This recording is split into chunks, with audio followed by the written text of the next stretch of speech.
ಸಂಚಾರ್ ವಾಹಿನಿಯ ಹೆಮ್ಮೆಯ ಪ್ರಸ್ತುತಿ ಧರ್ಮ ಜ್ಯೋತಿ ಕಾರ್ಯಕ್ರಮಕ್ಕೆ ತಮ್ಮೆಲ್ಲರಿಗೂ ಪ್ರೀತಿಪೂರ್ವಕ ಸ್ವಾಗತ ಸುಸ್ವಾಗತ. ನಾನು ದಿವ್ಯಾ ಆಲೂರ್. ಎಂದಿನಂತೆ ನಮ್ಮ ಈ ಕಾರ್ಯಕ್ರಮದ ಕೇಂದ್ರ ಬಿಂದುವಾಗಿ ಸಾಕಷ್ಟು ವಿಚಾರಗಳನ್ನು ನಮಗೆ ತಿಳಿಸ್ಕೊಡ್ಲಿಕ್ಕೆ ನಮ್ಮ ಜೊತೆ ಇದ್ದಾರೆ ವೇದಾಗಮ ಪಂಡಿತರು, ಖ್ಯಾತ ಜ್ಯೋತಿಷಿಗಳು ಆಗಿರುವಂಥ ವಾಚಸ್ಪತಿ ಗುರುಗಳು. ಬನ್ನಿ ಅವರನ್ನ ಕಾರ್ಯಕ್ರಮಕ್ಕೆ ಸ್ವಾಗತಿಸೋಣ. ಗುರುಗಳೇ ನಮಸ್ಕಾರ. ಕಾರ್ಯಕ್ರಮಕ್ಕೆ ಪ್ರೀತಿಪೂರ್ವಕ ಸ್ವಾಗತ ತಮಗೆ. ಧನ್ಯವಾದ. ಪಂಚಾಂಗ ಶ್ರವಣದೊಂದಿಗೆ ಕಾರ್ಯಕ್ರಮ ಪ್ರಾರಂಭಿಸೋಣವಾ? ಓಂ ನಮಸ್ತೆ ಅಸ್ತು ಭಗವನ್ ವಿಶ್ವೇಶ್ವರಾಯ ಮಹಾದೇವಾಯ ತ್ರ್ಯಂಬಕಾಯ ತ್ರಿಪುರಾಂತಕಾಯ ತ್ರಿಕಾಗ್ನಿಕಾಲಾಯ ಕಾಲಾಗ್ನಿರುದ್ರಾಯ ನೀಲಕಂಠಾಯ ಮೃತ್ಯುಂಜಯಾಯ ಸರ್ವೇಶ್ವರಾಯ ಸದಾಶಿವಾಯ ಶಂಕರಾಯ ಶ್ರೀಮನ್ಮಹಾದೇವಾಯ ನಮಃ. ನಮಃ ಶಾಂತಾಯ ದಿವ್ಯಾಯ ಸತ್ಯಧರ್ಮಸ್ವರೂಪಿಣೇ ಸ್ವಾನಂದಾಮೃತ ತೃಪ್ತಾಯ ಶ್ರೀಧರಾಯ ನಮೋ ನಮಃ. ಹರ ಹರ ಮಹಾದೇವ್ ಅಂತ ಹೇಳ್ತಾ ಸೋಮವಾರ ಆಗಿರೋದ್ರಿಂದ ಗುರುಗಳು ಶಿವನನ್ನ ಸ್ಮರಿಸಿಕೊಂಡಿದ್ದಾರೆ. ಪಂಚಾಂಗ ಶ್ರವಣ ಗುರುಗಳು. ಮೊದಲನೇದಾಗಿ ಸ್ವಸ್ತಿಶ್ರೀ ವಿಶ್ವಾವಸುನಾಮ ಸಂವತ್ಸರದ ಆಷಾಢ ಮಾಸದ ಕೃಷ್ಣ ಪಕ್ಷದ ದ್ವಾದಶಿಯ ದಿವಸ ಸೋಮವಾರ. ಇವತ್ತು ರೋಹಿಣಿ ನಕ್ಷತ್ರ ಇದೆ, ಹಾಗೆ ವೃದ್ಧಿ ನಾಮಕ ಯೋಗ ಇದೆ ಮತ್ತು ಕೌಮಲವ ಕರಣ ಇದೆ ಪಂಚಾಂಗದಲ್ಲಿ ಇರ್ತಕ್ಕಂಥದ್ದು. ಇದಕ್ಕಿಂತ ಮೊದಲನೇದಾಗಿ ನಾನೊಂದು ವಿಚಾರ ಹೇಳಬೇಕಾಗಿತ್ತು. ಯಾರ್ಯಾರು ಈ ಜುಲೈ ತಿಂಗಳ 21ನೇ ತಾರೀಕಿನ ದಿವಸ ನಿಮ್ಮ ಹುಟ್ಟಿದ ಹಬ್ಬವನ್ನು, ವಿವಾಹ ವಾರ್ಷಿಕೋತ್ಸವಾದಿಗಳನ್ನು ಆಚರಣೆ ಮಾಡಿಕೊಳ್ತಾ ಇದ್ದೀರಿ, ನಿಮ್ಮೆಲ್ಲರಿಗೂ ಸಹ ಶುಭಾಶಯಗಳು. ಭಗವಂತ ನಿಮ್ಮೆಲ್ಲರ ಸಂಕಟಗಳನ್ನು ದೂರ ಮಾಡಿ ಸುಖ ಶಾಂತಿ ನೆಮ್ಮದಿಯನ್ನು ಅನುಗ್ರಹಿಸಲಿ ಅಂತ ಹೇಳಿ ಅವನಿಗೆ ಆ ಭಗವಂತನಲ್ಲಿ ಪ್ರಾರ್ಥನೆಯನ್ನು ಮಾಡಿಕೊಳ್ತಾ ಇದ್ದೇನೆ. ಗುರುಗಳೇ, ಮತ್ತು ರಾಶಿಗಳು ವಾರದ ಪ್ರಾರಂಭ ಎಲ್ಲರೂ ಕಚೇರಿಗೆ ಹೋಗೋ ಒಂದು ಆತರದಲ್ಲಿರ್ತಾರೆ, ಮಕ್ಕಳನ್ನ ಸ್ಕೂಲಿಗೆ ಕಳಿಸೋ ಆತರದಲ್ಲಿರ್ತಾರೆ. ಆದರೂ ಈ ಒಂದು ಶುಭಾರಂಭ, ದಿನದ ಒಂದು ಪ್ರಾರಂಭ ಅಥವಾ ವಾರದ ಪ್ರಾರಂಭ ಚೆನ್ನಾಗಿದ್ರೆ ಇಡೀ ವಾರ ಚೆನ್ನಾಗಿರುತ್ತೆ ಅನ್ನೋ ಭಾವನೆ ನಮ್ದು. ಸೊ ಏನ್ ಹೇಳ್ತೀರಾ ದಿನ ಭವಿಷ್ಯದಲ್ಲಿ? ಮೊದಲು ಗ್ರಹ ಸ್ಥಿತಿಯನ್ನು, ಗ್ರಹಗತಿಗಳನ್ನು ಒಂದು ಸಾರಿ ಅಬ್ಸರ್ವ್ ಮಾಡ್ಕೊಳ್ಳೋಣ.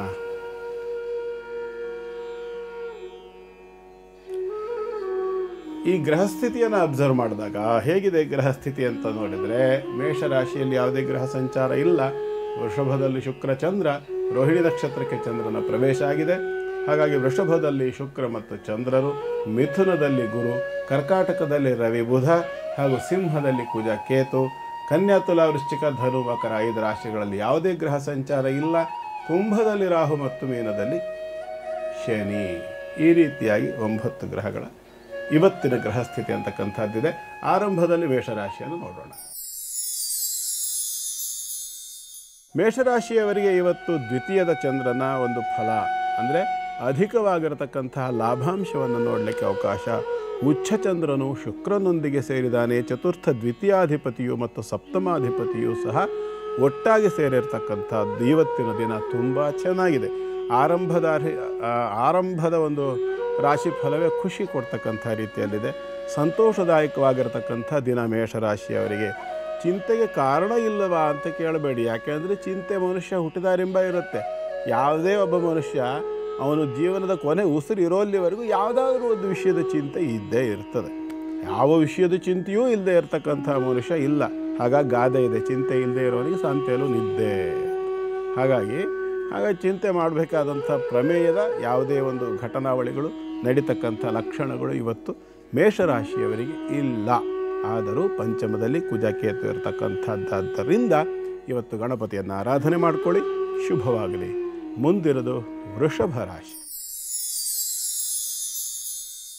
ವೃಷಭ ರಾಶಿಯವರಿಗೆ ರಾಶಿಯಲ್ಲಿಯೇ ಇರತಕ್ಕಂಥ ಶುಕ್ರಚಂದ್ರ ಯೋಗ, ಆಕಸ್ಮಿಕವಾಗಿ ಬಂಧುಗಳ ಆಗಮನ, ಆಕಸ್ಮಿಕವಾಗಿರತಕ್ಕಂತಹ ಧನಾಗಮನವನ್ನು ಕೂಡ ವಹಿಸಬಹುದು. ಮನೆಗೆ ಯಾರು ಹೊಸಬರಾಗಿ ಬಂಧುಗಳಾಗಲಿಕ್ಕೆ ಬರ್ತಕ್ಕಂಥವ್ರು ಇರಬಹುದು, ಅವರಿಂದ ಬರ್ತಕ್ಕಂಥ ಉಡುಗೊರೆಗಳು ಇರಬಹುದು, ಅಥವಾ ಭೋಗ ಸಾಮಗ್ರಿಗಳಿರಬಹುದು, ವಸ್ತ್ರ ಇರಬಹುದು, ಅಥವಾ ಅಪರೂಪವಾಗಿ ಬಂದಿರತಕ್ಕಂಥ ವ್ಯಕ್ತಿಗಳಿಂದ ಬಂಗಾರ ಬೆಳ್ಳಿಯ ರೂಪದ ಯಾವುದಾದ್ರೂ ಉಡುಗೊರೆಗಳಿರಬಹುದು. ಇವು ಕೂಡ ವೃಷಭ ರಾಶಿಯವರಿಗೆ ಇವತ್ತು ಲಾಭವಾಗ್ತಕ್ಕಂಥ ಲಕ್ಷಣಗಳು ಉಂಟು. ಹಾಗಾಗಿ ಇವತ್ತು ವೃಷಭ ರಾಶಿಯವರಿಗೆ ಕೂಡ ಉತ್ತಮವಾದಂಥ ದಿನ ಇದೆ. ಹಾಗಂತ ಸಮಸ್ಯೆಗಳು ಕಂಡ್ರೆ ಏನು ಮಾಡಬೇಕು ಸ್ವಾಮಿಗಳೇ ಅಂತ ಕೇಳಿದ್ರೆ, 10ನೇ ರಾಶಿಯಲ್ಲಿರ್ತಕ್ಕಂಥ ರಾಹು ಆದ್ದರಿಂದ ಇವತ್ತು ಸ್ವಲ್ಪ ಮಟ್ಟಿಗೆ ಬ್ಯಾಕ್ ಪೇನ್ ಇರ್ತಕ್ಕಂಥವರಿಗೆ ಹೆಚ್ಚಾಗಬಹುದು. ಅಂಥವ್ರು ಏನು ಮಾಡಬೇಕು ಅಂತಂದರೆ ಅದಕ್ಕೆ ಬಿಸಿ ನೀರಿನ ಶಾಖವನ್ನು ಕೊಟ್ಟರು ಕೂಡ ಕಡಿಮೆ ಆಗ್ತದೆ. ಇನ್ನು ಇವತ್ತಿನ ದಿವಸ ವೃಷಭ ರಾಶಿಯವರಿಗೆ ಚೆನ್ನಾಗಿದೆ. ರಾಶ್ಯಾಧಿಪತಿಯಾಗಿರ್ತಕ್ಕಂತಹ ಶುಕ್ರನ ಸಂಬಂಧಿತವಾಗಿ ದೇವಿಯನ್ನು ಅಮ್ಮನವರನ್ನು ಆರಾಧನೆ ಮಾಡಿಕೊಳ್ಳಿ, ಶುಭವಾಗಲಿ. ಮುಂದಿರೋದು ಮಿಥುನ ರಾಶಿ. ಮಿಥುನ ರಾಶಿಯವರಿಗೆ ಇವತ್ತು ಸ್ವಲ್ಪ ಬೇಸರದ ದಿನ. ಉಳಿದ ಎಲ್ಲ ರಾಶಿಗಳು ಹೇಳಿದ್ದು ಮೇಷ ಮತ್ತು ವೃಷಭ ರಾಶಿಯವರಿಗೆ ಏನು ಫಲಗಳಿತ್ತು ಅದು ವ್ಯತಿರಿಕ್ತವಾಗಿರತಕ್ಕಂಥ ಫಲವನ್ನು ಮಿಥುನ ರಾಶಿಯವರು ನೋಡಬೇಕಾಗಿ ಬರಬಹುದು. ಕಾರಣ ಏನು ಅಂತಂದರೆ ಧನಾಧಿಪತಿಯಾಗಿರ್ತಕ್ಕಂತಹ ಮತ್ತು ಪಂಚಮಾಧಿಪತಿಯಾಗಿರ್ತಕ್ಕಂತಹ ಶುಕ್ರಚಂದ್ರರು 12ನೇ ರಾಶಿಯಾದ ವೃಷಭದಲ್ಲಿ ಸಂಚಾರದಲ್ಲಿರ್ತಕ್ಕಂಥದ್ದು. ಹಾಗಾಗಿ ಸ್ವಲ್ಪ ಮಟ್ಟಿಗೆ ಇವತ್ತು ನಷ್ಟವನ್ನು ನೋಡಬೇಕಾಗಿರ್ತಕ್ಕಂಥ ದಿನ. ಯಾವುದರಲ್ಲಿ ನಷ್ಟ ಅಂತಂದರೆ ಪೂಜಾ ಕೈಂಕರ್ಯಾದಿಗಳಲ್ಲಿ ನಷ್ಟ. ಅಂದರೆ ಪೂಜೆ ಪುನಸ್ಕಾರ ಇತ್ಯಾದಿಗಳು, ಜಪ ತಪ ಅನುಷ್ಠಾನ ಯಜ್ಞಯಾಗಗಳನ್ನು ಮಾಡಬೇಕು ಅಂಥೇಳಿ ಪ್ರಯತ್ನವನ್ನು ಮಾಡ್ತಕ್ಕಂಥ ವ್ಯಕ್ತಿಗಳಿಗೆ ಅದರಲ್ಲಿ ಹಿನ್ನಡೆಯಾಗತಕ್ಕಂಥ ಲಕ್ಷಣ. ಔಷಧೋಪಚಾರಕ್ಕೋಸ್ಕರವಾಗಿ ಖರ್ಚು, ಆದರೂ ಸಹ ಅದರಲ್ಲಿ ಯಾವುದೇ ರೀತಿಯೊಂದು ವೃದ್ಧಿ ಆಗದೇ ಇರತಕ್ಕಂಥ ರೀತಿಯಲ್ಲಿ ಸಮಸ್ಯೆಗಳಾಗಬಹುದಾಗಿರ್ತಕ್ಕಂಥ ರೀತಿಯಲ್ಲಿ ಇವತ್ತಿನ ಗ್ರಹಗತಿ ಅಂತಕ್ಕಂಥದ್ದು ಮಿಥುನ ರಾಶಿಯವರಿಗೆ ಇರೋದರಿಂದ ಸ್ವಲ್ಪ ಎಚ್ಚರಿಕೆಯನ್ನು ವಹಿಸ್ಕೊಳ್ಳಿ. ಮತ್ತು ಧನ್ವಂತರಿ ಸ್ವರೂಪದ ಮಹಾವಿಷ್ಣುವಿನ ಧ್ಯಾನ ಆರಾಧನೆಗಳನ್ನು ಮಾಡೋದರಿಂದ ನಿಮಗೆ ಉತ್ತಮವಾದಂಥ ಫಲಗಳನ್ನು ನೀವು ಹೊಂದಬಹುದಾಗಿರುತ್ತೆ. ಮುಂದಿರೋದು ಕರ್ಕಾಟಕ ರಾಶಿ. ಕರ್ಕಾಟಕ ರಾಶಿಯವರಿಗೆ ಇವತ್ತಿನ ದಿನ ಚೆನ್ನಾಗಿದೆ. ರಾಶ್ಯಾಧಿಪತಿಯಾಗಿ ಏಕಾದಶಿಗೆ ಬಂದಿರತಕ್ಕಂತಹ ಚಂದ್ರ, ಚತುರ್ಥಾಧಿಪತಿಯೂ ಲಾಭಾಧಿಪತಿಯೂ ಆಗಿರತಕ್ಕಂತಹ ಶುಕ್ರ ಶುಭ ಸ್ಥಿತಿಯಲ್ಲಿರ್ತಕ್ಕಂಥದ್ದು. ಡಬ್ಬಲ್ ಲಾಭ, ಲಕ್ಷ್ಮೀ ಸರಸ್ವತಿ ಅಂಥೇಳಿ ವಿದ್ಯಾಲಾಭವೂ ಇದೆ, ಧನಲಾಭವೂ ಇದೆ. ಅಂದರೆ ಯಾರು ಪ್ರಯತ್ನಪೂರ್ವಕವಾಗಿ ಯಾವುದಾದ್ರೂ ಎಕ್ಸಾಮ್ಸ್ ಇತ್ಯಾದಿಗಳನ್ನು ತಗೊಂಡಿರ್ತೀರಿ ಅಂಥವರಿಗೆ ಕೂಡ ಇವತ್ತು ಉತ್ತಮವಾದಂಥ ದಿನ.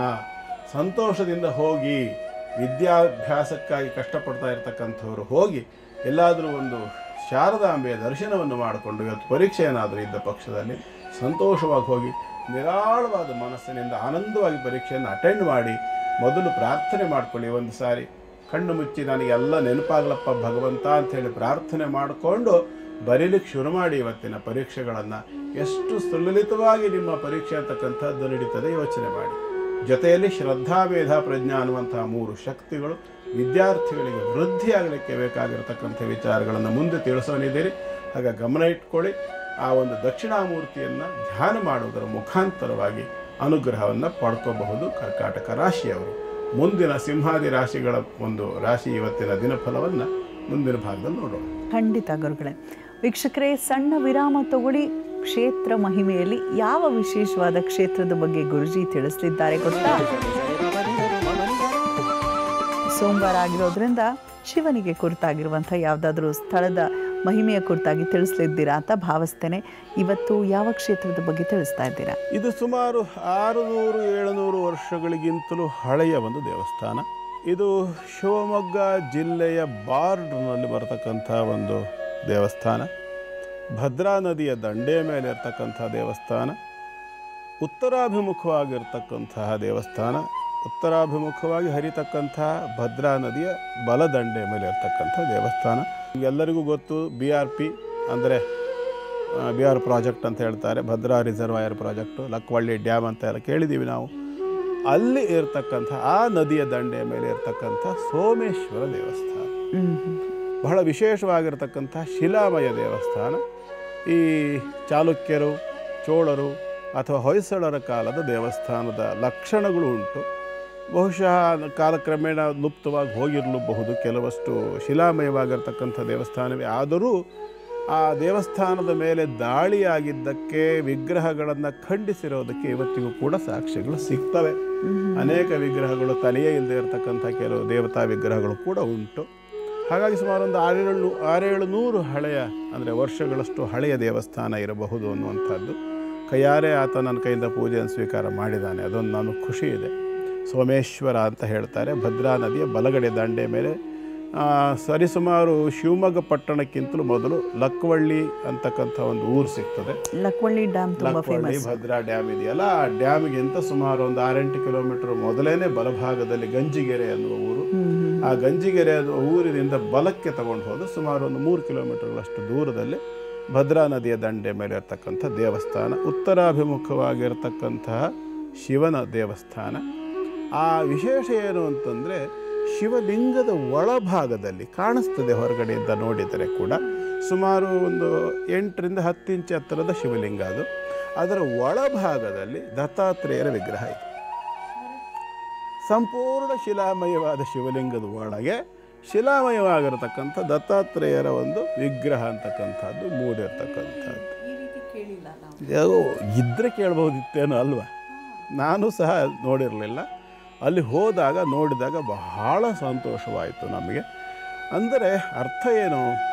ತ್ರಿಮೂರ್ತ ರೂಪನಾಗಿರ್ತಕ್ಕಂಥ ದತ್ತಾತ್ರೇಯನ ಲಿಂಗರೂಪದ ದೇವಸ್ಥಾನ ಮತ್ತು ಸ್ವಯಂಭೂ ಸ್ವತಃ ದತ್ತಾತ್ರೇಯರು ಕೂಡ ಸನ್ನಿಧಾನ ಕೊಟ್ಟಿರ್ತಕ್ಕಂಥ ವಿಶೇಷವಾಗಿರ್ತಕ್ಕಂಥ ಒಂದು ಸನ್ನಿಧಿ. ಹಾಗಾಗಿ ಸೋಮೇಶ್ವರ ದೇವಸ್ಥಾನ ಅಂತ ಹೇಳ್ತಾರೆ.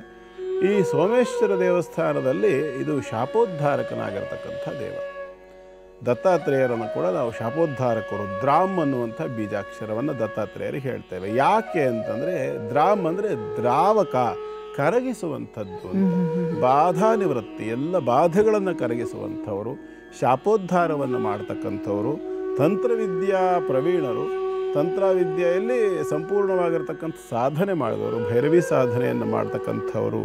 ಹಾಗಾಗಿ ದತ್ತಾತ್ರೇಯ ಮಹರ್ಷಿಗಳು ಅಥವಾ ದತ್ತಾತ್ರೇಯರು ಒಡೆದು ಅಂದರೆ ಮೂಡಿರ್ತಕ್ಕಂತಹ ಶಿವಲಿಂಗ ಸಮಸ್ತ ಶಾಪಗಳಿಂದ ನಿವೃತ್ತಿಯನ್ನು ಪಡ್ಕೊಂಡು ಸುಖ ಜೀವನವನ್ನು ಮಾಡ್ತಕ್ಕಂಥ ಸಂದರ್ಭ.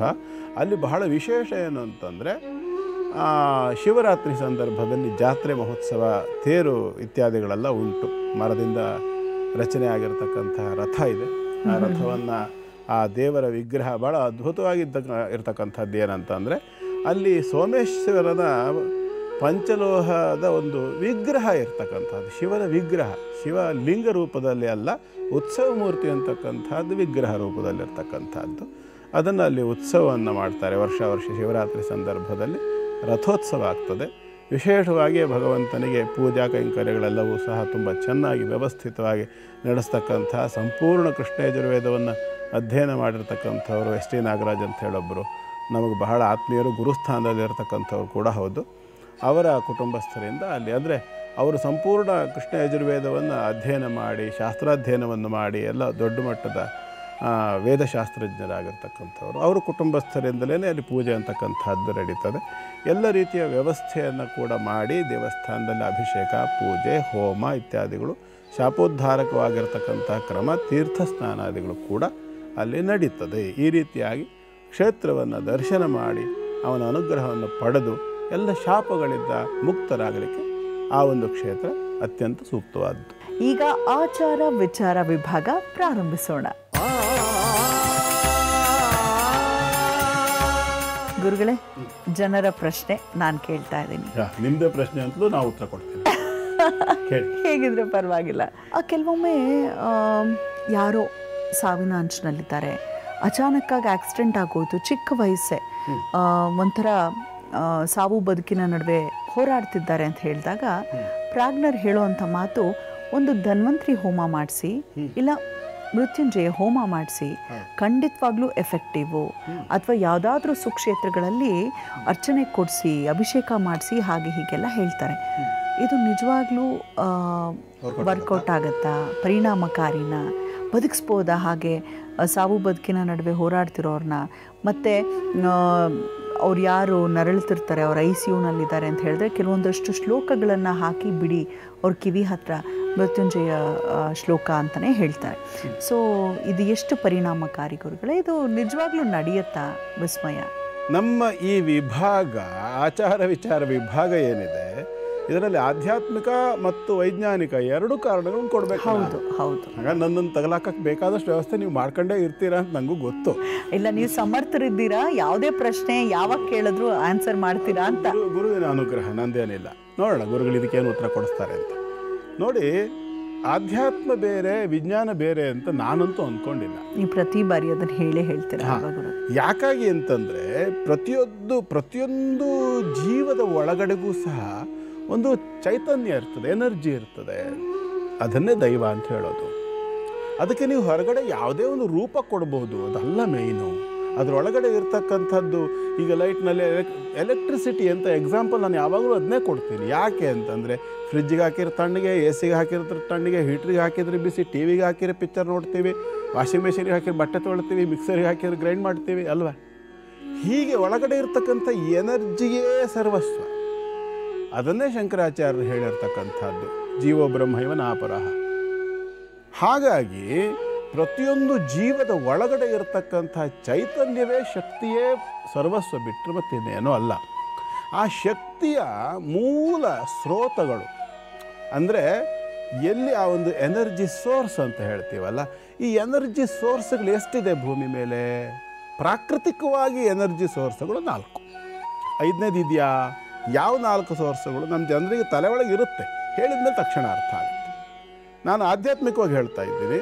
ಶಕ್ತಿಯ ಉತ್ಪನ್ನ ಮೂಲ ಸ್ಥಾನಗಳು 4. ಮೊದಲನೇದು ಸೂರ್ಯ, 2ನೇದು ಬೆಂಕಿ, 3ನೇದು ಗಾಳಿ, 4ನೇದು ನೀರು. ಇದು ಆಧ್ಯಾತ್ಮಿಕವಾಗಿ ನಾನು ಹೇಳಿದ್ದೀನಿ. ವೈಜ್ಞಾನಿಕವಾಗಿ ಎನರ್ಜಿ ಸೋರ್ಸಸ್ ಆರ್ 4 ದೇರ್. ಅದರಲ್ಲಿ ಮೊದಲನೇದು ಸೋಲಾರ್ ಎನರ್ಜಿ, 2ನೇದು ಫೈರ್ ಎನರ್ಜಿ, 3ನೇದು ವಾಟರ್ ಎನರ್ಜಿ ಅಥವಾ ಹೈಡ್ರೋಬೇಸ್ ಎನರ್ಜಿ, ಮತ್ತೊಂದು wind energy. Right or wrong? Correct. ಹಾಗಾಗಿ ಈ 4ರಲ್ಲಿ ಮಾತ್ರವೇ ಶಕ್ತಿ ಸಂಚಲನವಾಗ್ತದೆ, ಶಕ್ತಿಯ ಒಂದು ಉತ್ಪತ್ತಿ ಆಗ್ತದೆ ಮತ್ತು ಶಕ್ತಿಯನ್ನು ನಾವು ಸ್ವೀಕಾರ ಮಾಡುವಂಥ ಒಂದು ಅವಕಾಶ ಇರ್ತದೆ. ಇದರಲ್ಲಿ ಸೂರ್ಯನ ಬೆಳಕು ಅಂತಕ್ಕಂಥದ್ದು ಬೆಳಗ್ಗೆ 10ರಿಂದ ಸಂಜೆ 4ರವರೆಗೆ ಮಾತ್ರ ತೀಕ್ಷ್ಣವಾಗಿರ್ತದೆ, ಉಳಿಕೆ ಸಂದರ್ಭದಲ್ಲಿ ಸೌಮ್ಯವಾಗಿರ್ತದೆ. ಗಾಳಿ ಬೀಸಿದರೆ ಮಾತ್ರ ಶಕ್ತಿ ಉತ್ಪತ್ತಿ ಆಗ್ತದೆ. ಇದೆಲ್ಲ ಕಡೆಗೂ ಗಾಳಿ ಇದೆ, ಆ ಗಾಳಿಯಲ್ಲಿ ಯಾವುದೇ ಶಕ್ತಿ ಉತ್ಪತ್ತಿ ಮಾಡುವ ಸಾಮರ್ಥ್ಯ ಇಲ್ಲ. ನೀರಿನಲ್ಲಿ ಪ್ರವಾಹ ಇದ್ದಾಗ ಮಾತ್ರವೇ ಶಕ್ತಿ ಉತ್ಪತ್ತಿ ಆಗ್ತದೆ ಹೊರತು ಲೋಟದಲ್ಲಿ ತುಂಬಿಟ್ಟಿರ್ತಕ್ಕಂಥ ನೀರಿನಲ್ಲಿ ಶಕ್ತಿ ಉತ್ಪತ್ತಿ ಆಗೋದಿಲ್ಲ, ಅಥವಾ ಶಕ್ತಿಯನ್ನು ನಾವು ದೊಡ್ಡ ಮಟ್ಟದಲ್ಲಿ ಉತ್ಪಾದನೆ ಮಾಡಿ ಬರೋದಿಲ್ಲ. ಇದೆಲ್ಲ ಸತ್ಯ ಅಲ್ವಾ? ಹಾಗಾದರೆ ಶಕ್ತಿ ಉತ್ಪತ್ತಿ ಆಗ್ತಕ್ಕಂಥ ಒಂದು ಅದ್ಭುತವಾದ ಜಾಗ ಇದೆ. ಅದು ಯಾವುದು? ಉತ್ಪನ್ನವಾಗ್ತಕ್ಕಂಥ ಸ್ಥಾನ ಯಾವುದು ಅಂತಂದರೆ ಬೆಂಕಿ. ಬೆಂಕಿಯಲ್ಲಿ ನಾವು ಆಹುತಿಯನ್ನು ಕೊಡ್ತಕ್ಕಂಥದ್ದು ಬೆಂಕಿಲಯ. ನಮಗೆ ಎಲ್ಲೆಲ್ಲಿ ಯಾವಾಗಲೆಲ್ಲ ಇಂಧನ ಸಿಗ್ತದೆಯೋ, ಆಹುತಿ ದ್ರವ್ಯ ಸಿಗ್ತದೆಯೋ, ಆವಾಗ 24 ಗಂಟೆಯೂ ಅಗ್ನಿಯನ್ನು ಉರಿಸಬಹುದು, 24 ಗಂಟೆಯೂ ಶಕ್ತಿಯನ್ನು ಉತ್ಪತ್ತಿ ಮಾಡ್ಕೋಬಹುದು. ಶಕ್ತಿ ಅಂತಕ್ಕಂಥದ್ದು ಉತ್ಪತ್ತಿಯಾಗುವ ಇನ್ನೊಂದು ರೂಪ ಇದೆ. ಶಕ್ತಿ ಉತ್ಪತ್ತಿ ಆಗ್ತಕ್ಕಂಥ ಮತ್ತೊಂದು ರೂಪ ಇದೆ. ಅದನ್ನು ತರಂಗ, ಶಬ್ದ ತರಂಗ ಅಂತ ಹೇಳ್ತೇವೆ. ಒಂದು ಪಾತ್ರೆಯಲ್ಲಿ ನೀರನ್ನು ತುಂಬಿಬಿಟ್ಟು ಅದರ ಪಕ್ಕದಲ್ಲಿ ನೀವು ಒಂದು ಗಿಟಾರ್ನ ನುಡಿಸಿದರೆ ಅಥವಾ ಹಾರ್ಮೋನಿಯಂ ನುಡಿಸಿದರೆ ಅಥವಾ ಚಪ್ಪಾಳೆ ತಟ್ಟಿದರೆ ಆ ನೀರಿನಲ್ಲಿ ತರಂಗಗಳು ಏಳ್ತವೆಯೋ ಇಲ್ಲವೋ? ಏಳುತ್ತೆ ಅಂತಂದ್ರ ಮೇಲೆ ಶಬ್ದಕ್ಕೆ ತರಂಗಗಳನ್ನು ಸೃಷ್ಟಿ ಮಾಡುವ ಸಾಮರ್ಥ್ಯ ಉಂಟು ಅಂತ ನಾವು ಒಪ್ಪಿದಾಗಾಯಿತು. ವೈಜ್ಞಾನಿಕವಾಗಿ ಹೇಳ್ತಾ ಇದ್ದೀನಿ. ಶಬ್ದ ತರಂಗಗಳು ವೇದ ಮಂತ್ರಗಳನ್ನು ಹೇಳ್ತಕ್ಕಂಥದ್ರಲ್ಲಿ ಬಹಳ ಮುಖ್ಯವಾಗಿ ಸ್ಥಾಯಿ, ಮಂದ್ರ, ಮಧ್ಯಮ ಮತ್ತು ತಾರಕ ಅಂತಕ್ಕಂಥ 3 ಸ್ಥಾಯಿಗಳಲ್ಲಿ ವೇದ ಮಂತ್ರವನ್ನು ಉಚ್ಚಾರ ಮಾಡಬೇಕು ಅಂತ ಉಂಟು. ಅದಕ್ಕೆ ಸ್ವರ ಪ್ರಸ್ತಾರ ಅಂತ ಉಂಟು. ಉದಾತ್ತ, ಅನುದಾತ್ತ, ಸ್ವರಿತ, ಪ್ರಚಯ, ದೀರ್ಘ, ಹ್ರಸ್ವ, ಅಲ್ಪಪ್ರಾಣ, ಮಹಾಪ್ರಾಣ, ವಿಸರ್ಗ, ಬಿಂದು, ನಾದ, ಕಲ, ಹೀಗೆ ಅದನ್ನು ಅನೇಕ ರೀತಿಯಲ್ಲಿ ಉಚ್ಚಾರ ಮಾಡ್ತಕ್ಕಂಥ ಕ್ರಮಗಳುಂಟು ವೇದ ಮಂತ್ರಗಳನ್ನು. ಅದರಿಂದಾಗಿ ಶಬ್ದ ತರಂಗಗಳು ಉತ್ಪತ್ತಿಯಾಗುವುದರ ಮುಖಾಂತರವಾಗಿ ಅಗ್ನಿಯಲ್ಲಿ ನಾವು ಹಾಕ್ತಕ್ಕಂತಹ ಆಹುತಿಗಳಿಂದ ಉತ್ಪತ್ತಿಯಾಗುವ ಶಕ್ತಿಯನ್ನು ಯಾರು ಸಂಕಲ್ಪಿತನಾಗಿರ್ತಾನೆ, ನಾವಿವತ್ತು ಯಾವುದೋ ಒಂದು ವಾಯ್ಸ್ ಕಮಾಂಡು GPS ಟ್ರ್ಯಾಕ್ ಇಟ್ಬಿಟ್ಟು ಇಸ್ರೇಲ್ನಿಂದ ಹಾರಿಸಿದ ಬಾಂಬ್ ಬಂದು ಇರಾನ್ನಲ್ಲಿ ಬಿತ್ತು ಅಂದರೆ ನಂಬ್ತೇವೆ. ಅದಕ್ಕೆ GPS ಟ್ರ್ಯಾಕ್ ಆಗ್ತದೆ, ಹಂಗಾಗ್ತದೆ, ಹಿಂಗಾಗ್ತದೆ, ಆ ಸಿಗ್ನಲ್ ಕಣ್ಣಿಗೆ ಕಾಣೋದಿಲ್ಲ ಅನ್ನೋದನ್ನು ಒಪ್ತೇವೆ. ಅದೇ ವೇದ ಮಂತ್ರ ಕೂಡ ಅದೇನೇ ಡಿಕೋಡಿಂಗ್ ಮಾಡುವಂಥ ಸಾಮರ್ಥ್ಯ ಇವತ್ತಿನ ಮೆಷಿನ್ಗಳಿಗೆ ಬಂದಿಲ್ಲ. ಹಿಂದಿದ್ದ ಋಷಿಮುನಿಗಳು ಬಹಳ ದೊಡ್ಡ ಸೈಂಟಿಸ್ಟ್ಗಳಾಗಿದ್ದರು, ತಂತ್ರಜ್ಞರಾಗಿದ್ದರು. ಅವರು ಅದನ್ನು ಕಂಡುಕೊಂಡಿದ್ರು, ಅದಕ್ಕೆ ಬೇಕಾದ ಮಂತ್ರಗಳನ್ನೇ ಇಟ್ಟಿದ್ರು, ಬೇರೆ ಬೇರೆ ಮಂತ್ರ ಇಟ್ಟಿಲ್ಲ. ಆದರೆ ಗುರುಗಳೇ, ICUನಲ್ಲಿರುವಂಥ ವ್ಯಕ್ತಿ ಬಂದೇನು ಹೋಮದಲ್ಲಿ ಕೂತ್ಕೊಳ್ಳೋದಿಲ್ಲ, ಅವರ ಹೆಸರನ್ನ ತೆಗೆದುಕೊಂಡು ಅವರಿಗೆ ಸಂಬಂಧಪಟ್ಟವರು ಬಂದು ಮಾಡಿಸಿದ್ರೆ GPS ಟಾರ್ಗೆಟ್ ಅದು ಅಲ್ಲಿ ಹೋಗಿ ಹಿಟ್ ಮಾಡಬೇಕು ಅಂತ ಅದಕ್ಕೆ ವಾಯ್ಸ್ ಕಮೆಂಟ್ ಕೊಟ್ಟಿರೋದು ಆ ಟಾರ್ಗೆಟಿಗೆ ಹೊಡಿ ಅಂತ. ಈಗ ಅನೇಕರು ಹೇಳ್ತಾರಲ್ಲ, ಈಗ ಶತ್ರು ಸಂಹಾರ ಯಾಗ ಅಂತ ದೊಡ್ಡವರೆಲ್ಲ ಮಾಡಿದ್ದಿದೆ. ಅವನು ಎಲ್ಲೋ ಇರ್ತಕ್ಕಂಥ ಶತ್ರು ಇಲ್ಲಿ ಸಂಕಲ್ಪ ಮಾಡಿ ಹೊಡೆದ್ರು ಹೋಗಿ ಹೊಡಿತದೆ ಅಂತ ಹೇಳ್ತಾರಲ್ಲ, ಹಾಗಂತ ಯಾರತ್ತ ಅವ್ರಿಗೆ ಹೊಡೆಯುತ್ತ ಅಂದ್ರೆ ಹೊಡೆಯಲ್ಲ. ಯಾಕೆ ಅಂತಂದರೆ ಕಮಾಂಡಿಂಗ್ ಕರೆಕ್ಟಾಗಿರಬೇಕು, ಹೋಗ್ತಕ್ಕಂಥ ಮಿಸೈಲ್ಗೆ ಆ ಟಾರ್ಗೆಟನ್ನು ರೀಚ್ ಮಾಡೋ ಕೆಪಾಸಿಟಿ ಇರಬೇಕು. ಅದಿಲ್ಲದೆ ಇದ್ದರೆ ಬರಲ್ಲ. ಅದೇ ಕಾರಣಕ್ಕಾಗಿ ಅನೇಕ ಯಜ್ಞಗಳು ಫೇಲ್ ಆಗ್ತವೆ. ಅರ್ಥ ಆಯ್ತಲ್ಲ? ಇದಕ್ಕೆ ನಾನು ಅದಕ್ಕೆ ಯಾವಾಗಲೂ ಹೇಳೋದು, ಅಧ್ಯಾತ್ಮ ಬೇರೆ ವಿಜ್ಞಾನ ಬೇರೆ ಅಲ್ಲಪ್ಪ, ಎರಡು ಒಂದೇ. ಒಳಗಡೆ ಇಳಿದ್ರೆ ಮಾತ್ರ ನಮಗೆ ಗೊತ್ತಾಗುತ್ತೆ, ಇಲ್ಲದಿದ್ದರೆ ನಾವು ಅಪ್ಪನೆ ಟಾಲ್ ಮರಕ್ಕೆ ನೇಣು ಹಾಕ್ಕೊಳ್ಬೇಕು, ಇಲ್ಲ ಚಿನ್ನದ ಸೂಜಿ ಅಂತ ಕಣ್ಣು ಚುಚ್ಕೋಬೇಕು ಅಷ್ಟೇ. ಸೊ ಗುರುಗಳು ಹೇಳಿರೋವಂಥ ಸಂಪೂರ್ಣ ಮಾಹಿತಿಯ ಹೂರ್ಣವನ್ನು ತೆಗೆದುಕೊಳ್ಳೋದಾದರೆ ಖಂಡಿತವಾಗ್ಲೂ ಹೌದು. ಯಾರಿಗಾದರೂ ಹುಷಾರಿಲ್ಲ ಅಂತ ಹೇಳಿದ್ರೆ ಮೃತ್ಯುಂಜಯ ಒಂದು ಏನು ಶ್ಲೋಕವಿದೆ ಅದನ್ನು ಕೇಳಿಸಿ, ಯಾಕಂದರೆ ಶಬ್ದಗಳಲ್ಲಿ ತರಂಗಗಳಿದೆ. ಒಂದು ವಿಚಾರ ತಿಳಿಸ್ಬಿಡ್ತೀನಿ ಇಲ್ಲಿ ವಿಷಯ ಬಂದಿದ್ದಕ್ಕೆ. ತ್ರ್ಯಂಬಕಂ ಯಜಾಮಹೇ ಸುಗಂಧಿಂ ಪುಷ್ಟಿವರ್ಧನಂ ಉರ್ವಾರುಕಮಿವ ಬಂಧನಾತ್ ಮೃತ್ಯೋರ್ಮುಕ್ಷೀಯ ಮಾಮೃತಾತ್. 32 ಅಕ್ಷರ ಇದೆ ಇದರಲ್ಲಿ, ಕೌಂಟ್ ಮಾಡಲಿ. ಹೌದು. ಇದಕ್ಕೆ ಒಂದು ಛಂದಸ್ಸು ಅಂತ ಹೇಳ್ತಾರೆ. ವೇದ ಮಂತ್ರಗಳಿಗೆ ಒಟ್ಟು 7 ಛಂದಸ್ಸು, 7 ಉಪಛಂದಸ್ಸು, ಒಟ್ಟು 14 ಛಂದಸ್ಸಿದೆ, ಅಕ್ಷರಗಳಿದೆ.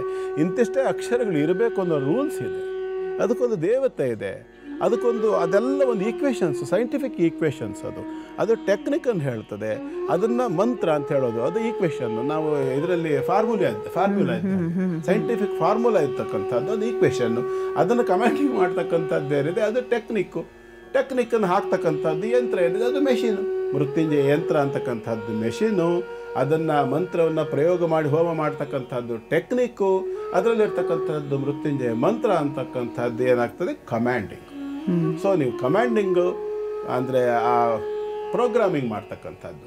ಪ್ರೋಗ್ರಾಮಿಂಗು ಇದು ಟೆಕ್ನಾಲಜಿ, ಪ್ರೋಗ್ರಾಮಿಂಗು ಪ್ಲಸ್ ಟಾರ್ಗೆಟೆಡ್ ಆಗಿರ್ತಕ್ಕಂಥದ್ದು ಮೋಟ್ರು ಯೂಸ್ ಆದಾಗ ಟಾರ್ಗೆಟ್ ರೀಚ್ ಆಗ್ತದೆ. ಹಾಗಂತ ಗುರುಗಳೇ, ನನಗೆ ಯಾರೊಬ್ಬರು ಹೇಳಿದಂಥ ಮಾತು, ಒಂದು ಮಾರಣಾಂತಿಕ ಕಾಯಿಲೆ, ಅದನ್ನು ಹೆಸರಿಸಲಿಕ್ಕೆ ಸಾಧ್ಯವಿಲ್ಲ, ಬದುಕೋಕ್ಕೆ ಚಾನ್ಸೇ ಇಲ್ಲ ಅಂತ. ಅಂಥವರಿಗೂ ಕೂಡ ಯಾರೋ ಇಲ್ಲ ಈ ಹೋಮ ಮಾಡಿಸಿದ್ರೆ ಆಗುತ್ತೆ ಅಂತ ನಿರ್ಗತಿಕರ ಹತ್ರ ಒಂದಷ್ಟು ದುಡ್ಡನ್ನು ಪಡೆದಿರುವಂಥದ್ದು. ಎಂಥ ಕಾಯಿಲೆಯನ್ನು ಬೇಕಾದರೂ ಹೊಡೆದಾಕ್ಬೋದು ಅನ್ನೋವಂಥ ಒಂದು ಹೋಮಗಳಿದೆಯೇ? ಎಲ್ಲದಕ್ಕೂ ಒಂದು ಲಿಮಿಟ್ ಅಲ್ಲ, ಹಾಗಲ್ಲ. ಇದು ಖಂಡಿತವಾಗಲೂ ವೇದ ಮಂತ್ರಕ್ಕೆ ಆ ಸಾಮರ್ಥ್ಯ ಇದೆ. ಸಾಯೋಕೆ ಬಿದ್ದವರಷ್ಟೇ ಅಲ್ಲ, ಸತ್ತವರು ಕೂಡ ಎದ್ದ ದಾಖಲೆಗಳುಂಟು. ನಿಮಗೆ ಒಂದು ದಾಖಲೆ, ನಾನು ಕಥೆಗಳನ್ನು ಹೇಳ್ತಿದ್ದೆ ಮೊನ್ನೆ, ಒಂದು ಕಥೆ ಹೇಳಿದ್ನಲ್ಲ ನಿಮಗೆ. ಇದಕ್ಕೆ ಸಂಬಂಧಪಟ್ಟಿದ್ದು ಒಂದು ಕಥೆ ಇದೆ. ಆ ಕಥೆಯನ್ನು ಮುಂದಿನ ಭಾಗದಲ್ಲಿ ಸಣ್ಣ ಚಿಕ್ಕದಾಗಿ ಸಂಧಿ ಶಾಂತಿ. ಏನು ಕಥೆ ಅಂದರೆ ನಿಜವಾಗ್ಲೂ ನಡೆದಿದ್ದು ಸುಮಾರು 45 ವರ್ಷದ ಹಿಂದೆ ನಡೆದಿರ್ತಕ್ಕಂಥ, 50 ವರ್ಷದ ಹಿಂದೆ ನಡೆದಿರ್ತಕ್ಕಂಥ ಕಥೆ. ಎಲ್ಲಿ ಯಾರು ಏನು ಅಂತ ಬೇಡ, ಸತ್ಯ ಘಟನೆ ಇದು. ಒಂದು ಮನೆಯಲ್ಲಿ ದೊಡ್ಡ ಶ್ರೀಮಂತ ಕುಟುಂಬ, ಆ ಕಾಲದಲ್ಲೇ ಲಕ್ಷಾಧೀಶ್ವರರ ಕುಟುಂಬ. ಅವರಿಗೆ ಒಬ್ಬನೇ ಮಗ, ಸಂತತಿ ಬೇರೆ ಇಲ್ಲ. ಆ ಮಗುವಿಗೆ ಕರೆಕ್ಟ್ 7ನೇ ವಯಸ್ಸಿಗೆ ಆ ಮಗುವಿಗೆ ಕುಜರಾಹು ಸಂಧಿ ಶಾಂತಿ. 7 ತುಂಬಿದೆ, 8ನೇ ವಯಸ್ಸು ಆರಂಭ. ಉಪನಯನಕ್ಕೆ ಅಂತ ಎಲ್ಲ ವ್ಯವಸ್ಥೆ ಮಾಡಿಕೊಂಡಿದ್ದಾರೆ. ಆ ಸಂದರ್ಭದಲ್ಲಿ ಮಗುವಿಗೆ ಕುಜರಾಹು ಸಂಧಿ ಶಾಂತಿ. ಯಾವತ್ತು ಶಾಂತಿ ಮುಹೂರ್ತ ಇಟ್ಟಿದ್ದಾರೆ ಅವತ್ತೇ ಸಂಧಿ ಅವರಿಗೆ ಇರ್ತಕ್ಕಂಥದ್ದು. ಏನು ಮಾಡಿದ್ದಾರೆ, ಯಾರ್ಯಾರು ಹೋಗಿದ್ದಾರೆ ಅಂದರೆ, ನನಗೆ ಗುರು ಯಾರೋ ಈ ವಿದ್ಯೆಗೆ ಅವರೇ ಹೋಗಿದ್ದಾರೆ, ಆಯ್ತಲ್ಲ. ಅವರು ಸ್ವತಃ ಅಲ್ಲಿ ಹಾಜರಿದ್ದು ನನಗೆ ವಿಚಾರವನ್ನು ತಿಳಿಸಿರ್ತಕ್ಕಂಥದ್ದು. ಹಾಗಾಗಿ ಇದು ಸತ್ಯ. ಹೋಗಿದ್ದಾರೆ, ಸಂಧಿ ಶಾಂತಿಗೆಲ್ಲ ವ್ಯವಸ್ಥೆ ಮಾಡಿಕೊಂಡಿದ್ದಾರೆ. ಶುರುವಾಗಿದೆ.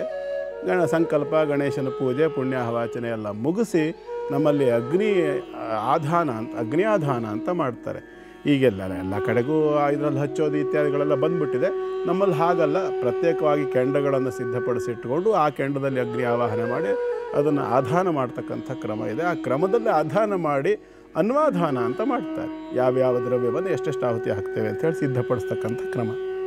ಅದನ್ನು ಮಾಡೋಷ್ಟು ತನಕಲೂ ಅಲ್ಲೇ ಕೂದಿದ್ದಂತಹ 8 ವರ್ಷದ ಹುಡುಗ ಮನೆ ಮುಂದ್ಗಡೆಗೆ ತೋಟದಲ್ಲಿ ಇಳಿದು ಓಡೋಗ್ಬಿಟ್ಟ. ಆಟ ಆಡ್ತಾ ಕೂತೊಂದು ಸಡನ್ನಾಗಿ ಎದ್ದು ಓಡೋಗ್ಬಿಟ್ಟು ಇವ್ರು ಹಿಡ್ಕೊಳ್ಳೋದ್ರೊಳಗೆ ತಪ್ಪಿಸ್ಕೊಂಡ್ಬಿಟ್ಟಿದ್ದಾರೆ. ಹೋಗಿ ಸೀದಾ ತೋಟದಲ್ಲಿ ಓಡೋಗ್ಬಿಟ್ಟಿದ್ದಾರೆ. ಕರ್ಕೊಂಬರ್ರು ಅಂತ ಅಂದ್ಕೊಂಡೆ ಸೋದರ ಮಾವಂದ್ರೆ 2 ಜನ ಓಡೋದ್ರು. ಅವ್ನು ಕರ್ಕೊಂಬರೋಕ್ಕೆ 8 ವರ್ಷದ ಹುಡುಗ ತಾನೆ, ಹುಡುಗ ಆಟಿಗೆ ಓಡೋಗಿರೋದು. ಹೋಗ್ತಾ ತೋಟದಲ್ಲಿ ಓಡ್ತಾ ಇರುವಾಗ ನಮ್ಮ ಮಲೆನಾಡಿನಲ್ಲಿ ತೋಟಗಳಲ್ಲಿ ಅಡಿಕೆ ತೋಟದ ಏನು ಮಾಡ್ತಾರೆ, ಮಧ್ಯದಲ್ಲಿ ಕಾದಿಗೆ ಅಂತ ಒಂದು ಟ್ರೆಂಚ್ ಹೊಡೆದಿರ್ತಾರೆ. ಸುಮಾರು ಒಂದು 1/2 ಅಡಿ ಅಗಲ, ಸುಮಾರು 1 ಅಡಿ ಆಳ ಇರುತ್ತೆ. ನೀರು ಹೋಗ್ಲಿಕ್ಕಾಗಿ ಮಳೆಗಾಲದಲ್ಲಿ ಮಾಡಿರ್ತಾರೆ, ಬೇಸಿಗೆಯಲ್ಲಿ ನೀರು ಕೊಡ್ಲಿಕ್ಕಾಗಿ. ಅದನ್ನು ಹಾರ್ತಾ ಹೋಗಿ ದಾಟೋಷ್ಟು ಹೊತ್ತಿಗೆ ಒಂದು ಕಾದಿಗೆ ಅಂತ ಹೇಳ್ತಾರೆ, ಅದಕ್ಕೆ ಕಾದಿಗೆ ಹಾರಿ ಕಂಗಾಲಾಗಿ ನಿಂತು ಬಿಟ್ಟಿದ್ದಾನೆ ಹುಡುಗ. ಹಿಂದ್ಗಡೆಯಿಂದ ಸೋದರ ಮಾವಂದ್ರು ಓಡೋಗ್ತಿದ್ದವ್ರು ನೋಡ್ಬಿಟ್ಟು ಕಂಗಾಲಾಗಿ ಅವಾಕ್ಕಾಗಿ ಇವರು ಮುಂದೆ ಹೋಗೋಕ್ಕಾಗದೆ ಅಲ್ಲೇ ನಿಂತ್ಕೊಂಡ್ಬಿಟ್ಟಿದ್ದಾರೆ. ಏನು ಘಟನೆ ಇರ್ಬೋದು ಊಹೆ ಮಾಡಿ. ಕಾಳಿಂಗ ಸರ್ಪ. ಹುಡುಗ ಅದರ ಮೇಲೆ ಹಾರಿದಾನೆ, ಹೆಡೆ ಎತ್ತಿ ನಿಂತು ಬಿಟ್ಟಿದೆ. ಎಷ್ಟೇ ಹತ್ರ ನಿಂತಿದೆ ಅಂದ್ರೆ ಮಗು ಎಷ್ಟೇ ಹತ್ರ ಇದೆಯೋ ಅಷ್ಟೇ ಹತ್ರ ಹೆಡೆ ನಿಂತಿದೆ. ಘೋರವಾಗಿದೆ, ಏನು ಬುಸು ಕೊಡ್ತಾ ಇದೆ. ಆ ಸರ್ಪದ ಫೂತ್ಕಾರ ಅಂತ ಹೇಳ್ತಾರೆ. ಆ ಫೂತ್ಕಾರ ಕಂಗಾಲ ಮಗು ಹಾಗೆ ನಿಂತಿದೆ, ಹೊಡೆದಿದೆ. ಮಗುವಿಗೆ ಹೊಡೆದ ಕೂಡಲೇ ಆ ಮಗು ಅಲ್ಲೇ ಕೆಳಗಡೆ ಬಿದ್ದುಬಿಟ್ಟಿದೆ. 8 ವರ್ಷದ ಹುಡುಗ, ನಾಗರಾವು ಕಚ್ಚಿದೆ. ಅದು ಕರಿನಾಗ, ಕಾಳಿಂಗ ಅಂದರೆ ಕಿಂಗ್ ಕೋಬ್ರಾ ಅಲ್ಲ, ಆ ಕಡೆ ಕರಿನಾಗ ಅನ್ನುವಂಥ ಒಂದು ಜಾತಿ ಹಾವು ಇರ್ತಾ ಇತ್ತು ಮುಂಚೆ. ಈಗೆಲ್ಲ ಅದರ ಸಂಖ್ಯೆ ತುಂಬ ಕಡಿಮೆ ಆಗಿದೆ. ಆ ಕರಿನಾಗ ಕೃಷ್ಣ ಸರ್ಪ ಅಂತ ಹೇಳ್ತಾರೆ. ಅದು ಕಚ್ಚಿದ ಹೊಡೆತಕ್ಕೆ ಇವರು ಮಗು ಕೆಳಗಡೆ ತಕ್ಷಣದಲ್ಲಿ ಕೆಳಗಡೆ ಬಿದ್ದಿದೆ. ಇವರು ಇಲ್ಲಿ ಅಗ್ನೇಯಧಾನ ಮಾಡ್ಕೊಂಡು ಇವರಷ್ಟಿಗೆ ಇವರು ಅಗ್ನಯ ಸ್ವಾಹ ವಾಯವೇ ಸ್ವಾಹ ಶುರು ಮಾಡಿಬಿಟ್ಟಿದ್ದಾರೆ, ಹೋಮ ಶುರು ಮಾಡಿದ್ದಾರೆ. ಇವರಿಗೆ ಗೊತ್ತಿಲ್ಲ ಸಂಕಲ್ಪ ಅನ್ನೋಧಾನ ಎಲ್ಲ. ಹೋಮ ಮುಂದುವರ್ಕೊಂಡು ಹೋಗ್ತಾ ಇದೆ. ಆ ಮಗುವಿಗೆ ಹಾವು ಕಚ್ಚಿದೆ. ಹೋಗಿ 2 ಜನ ಮಾವದಿಕ್ಕಳು ಹಾವು ಕಚ್ಚಿದೆ ಅಂತೇಳಿ ಮಗು ಎತ್ಕೊಂಬಂದು ಮಲಗಿಸಿದ್ರು ಹೋಮದ ಕೊಂಡದ ಪಕ್ಕದಲ್ಲಿ. ಈ ಘಟನೆ ಎಲ್ಲ ಹೇಳುವಾಗ ನನ್ನ ಗಂಟ್ಲು ಕಟ್ಟಿ ಬರುತ್ತೆ. ಏನಾಯಿತು?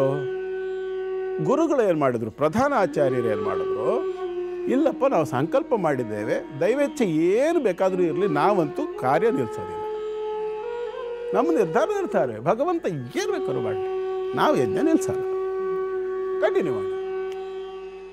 ಆ ಮಗುವಿನ ಬಾಯಲ್ಲಿ ಬುರುಗು ಬರಲಿಕ್ಕೆ ಶುರುವಾಗಿದೆ, ಶರೀರ ನೀಲಿ ಕಟ್ಟಲಿಕ್ಕೆ ಶುರುವಾಗಿದೆ. ಇವರು ಅಲ್ಲೂ ನೋಡ್ತಾರೆ, ಅಳ್ತಾನೂ ಇದ್ದಾರೆ, ಆಹುತಿನೂ ಹಾಕ್ತಿದ್ದಾರೆ. ಅವರು ಆ ಪರಿಸ್ಥಿತಿ ಹೇಗಿರ್ಬೋದು ಊಹೆ ಮಾಡಿ. ಆ ನಂತರದಲ್ಲಿ ಇದ್ದಕ್ಕಿದ್ದ ಹಾಗೆ ಹೊಹೋ ಬುರ್ರ ಅಂತ ಒಬ್ಬ ಕೂಗ್ದ. ಯಾರು ಅಂತ ನೋಡಿದ್ರೆ ಭಾವಾಡಿಗರ. ಅವ್ರ ಮನೆ ಅಂಗಳದಲ್ಲಿ ಆ ತುದಿನ ನಿಂತಿದ್ದಾನೆ. ಅವನು ಕೈಯಲ್ಲಿ ಒಂದು ಪುಂಗಿ ಇದೆ, ಒಂದು ದೊಣ್ಣೆ ಹಿಡ್ಕೊಂಡಿದ್ದಾನೆ, ಹೆಗಲ ಮೇಲೆ ವಸ್ತ್ರಗಳನ್ನು ಹಾಕ್ಕೊಂಡಿದ್ದಾನೆ. ಹಾವಾಡಿಗರು ಹಿಂದೆಲ್ಲ ಹೇಗೆ ಬರ್ತಿದ್ರು ಆ ರೂಪದಲ್ಲಿ ಬಂದಿದ್ದಾನೆ. ಇವರಷ್ಟೇ ಇವರಿದ್ದಾರೆ. ಅವನು ಅಲ್ಲಿಂದ ನೇರವಾಗಿ ಆ ಶಿಶುವಿನ ಹತ್ರ ಬರ್ತಾನೆ. ನೇರವಾಗಿ ಶಿಶುವಿನ ಹತ್ರ ಬಂದು ಹಿಂಗೆ ನೋಡ್ಬಿಟ್ಟು ಓಹೋ ಬಳ್ಳಿ ಬಿಟ್ಬಿಟ್ಟಿದೆ ಅಂತಾನೆ.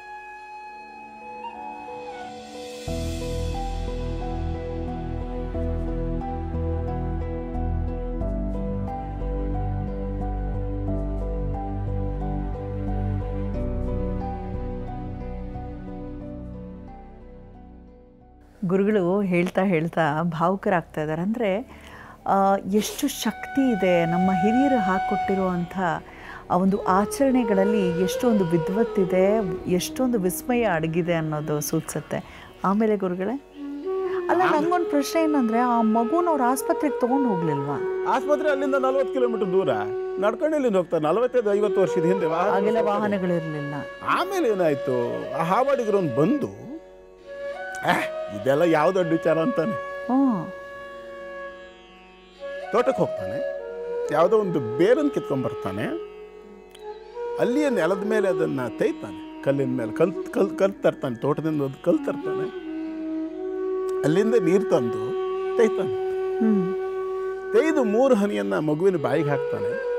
ಉಳಿದಿದ್ದನ್ನ ಮಗುವಿನ ಮೈಗೆ ಒರೆಸ್ತಾನೆ. ಒರೆಸ್ದವನು ತನ್ನ ಮೈ ಮೇಲಿರುವಂತಹ ಟವಲ್, ತಲೆ ಕಟ್ಕೊಳ್ಳೋದು, ಮುಂಡಾಸೆಲ್ಲ ಕಟ್ಕೋತಾರಲ್ಲ, ಆ ಬಟ್ಟೆಯಿಂದ ಮಗುವಿಗೆ ಗಾಳಿ ಹಾಕ್ತಾನೆ. ಹೋಮ ಮುಂದುವರಿಯುತ್ತೆ. ಇದು ಸತ್ಯ ಘಟನೆ, ಕಥೆ ಅಲ್ಲ. ಹೋಮ ಮುಂದುವರಿಯುತ್ತೆ. ಪೂರ್ಣಾಹುತಿ ಹೊತ್ತಿ ಹುಡುಗ ಎದ್ಕೊಡ್ತಾನೆ.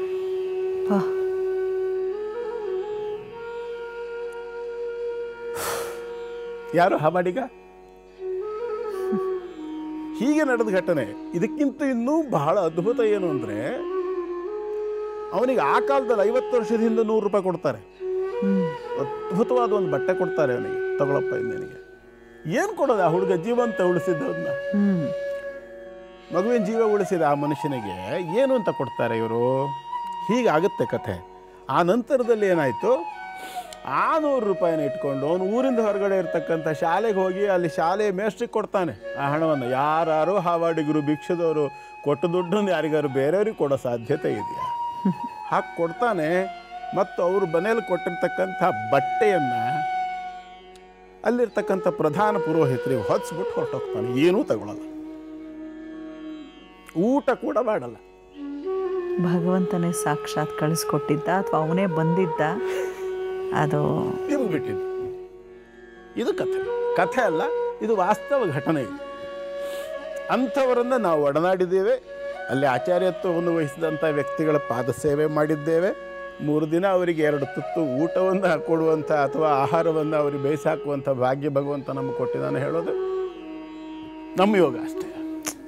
ಇದು ಕಥೆ ಅಲ್ಲ, ಘಟನೆ, ಸತ್ಯ ಘಟನೆ ನಡೆದಿರತಕ್ಕಂಥದ್ದು 45-50 ವರ್ಷದ ಹಿಂದಿನ ಕಥೆ.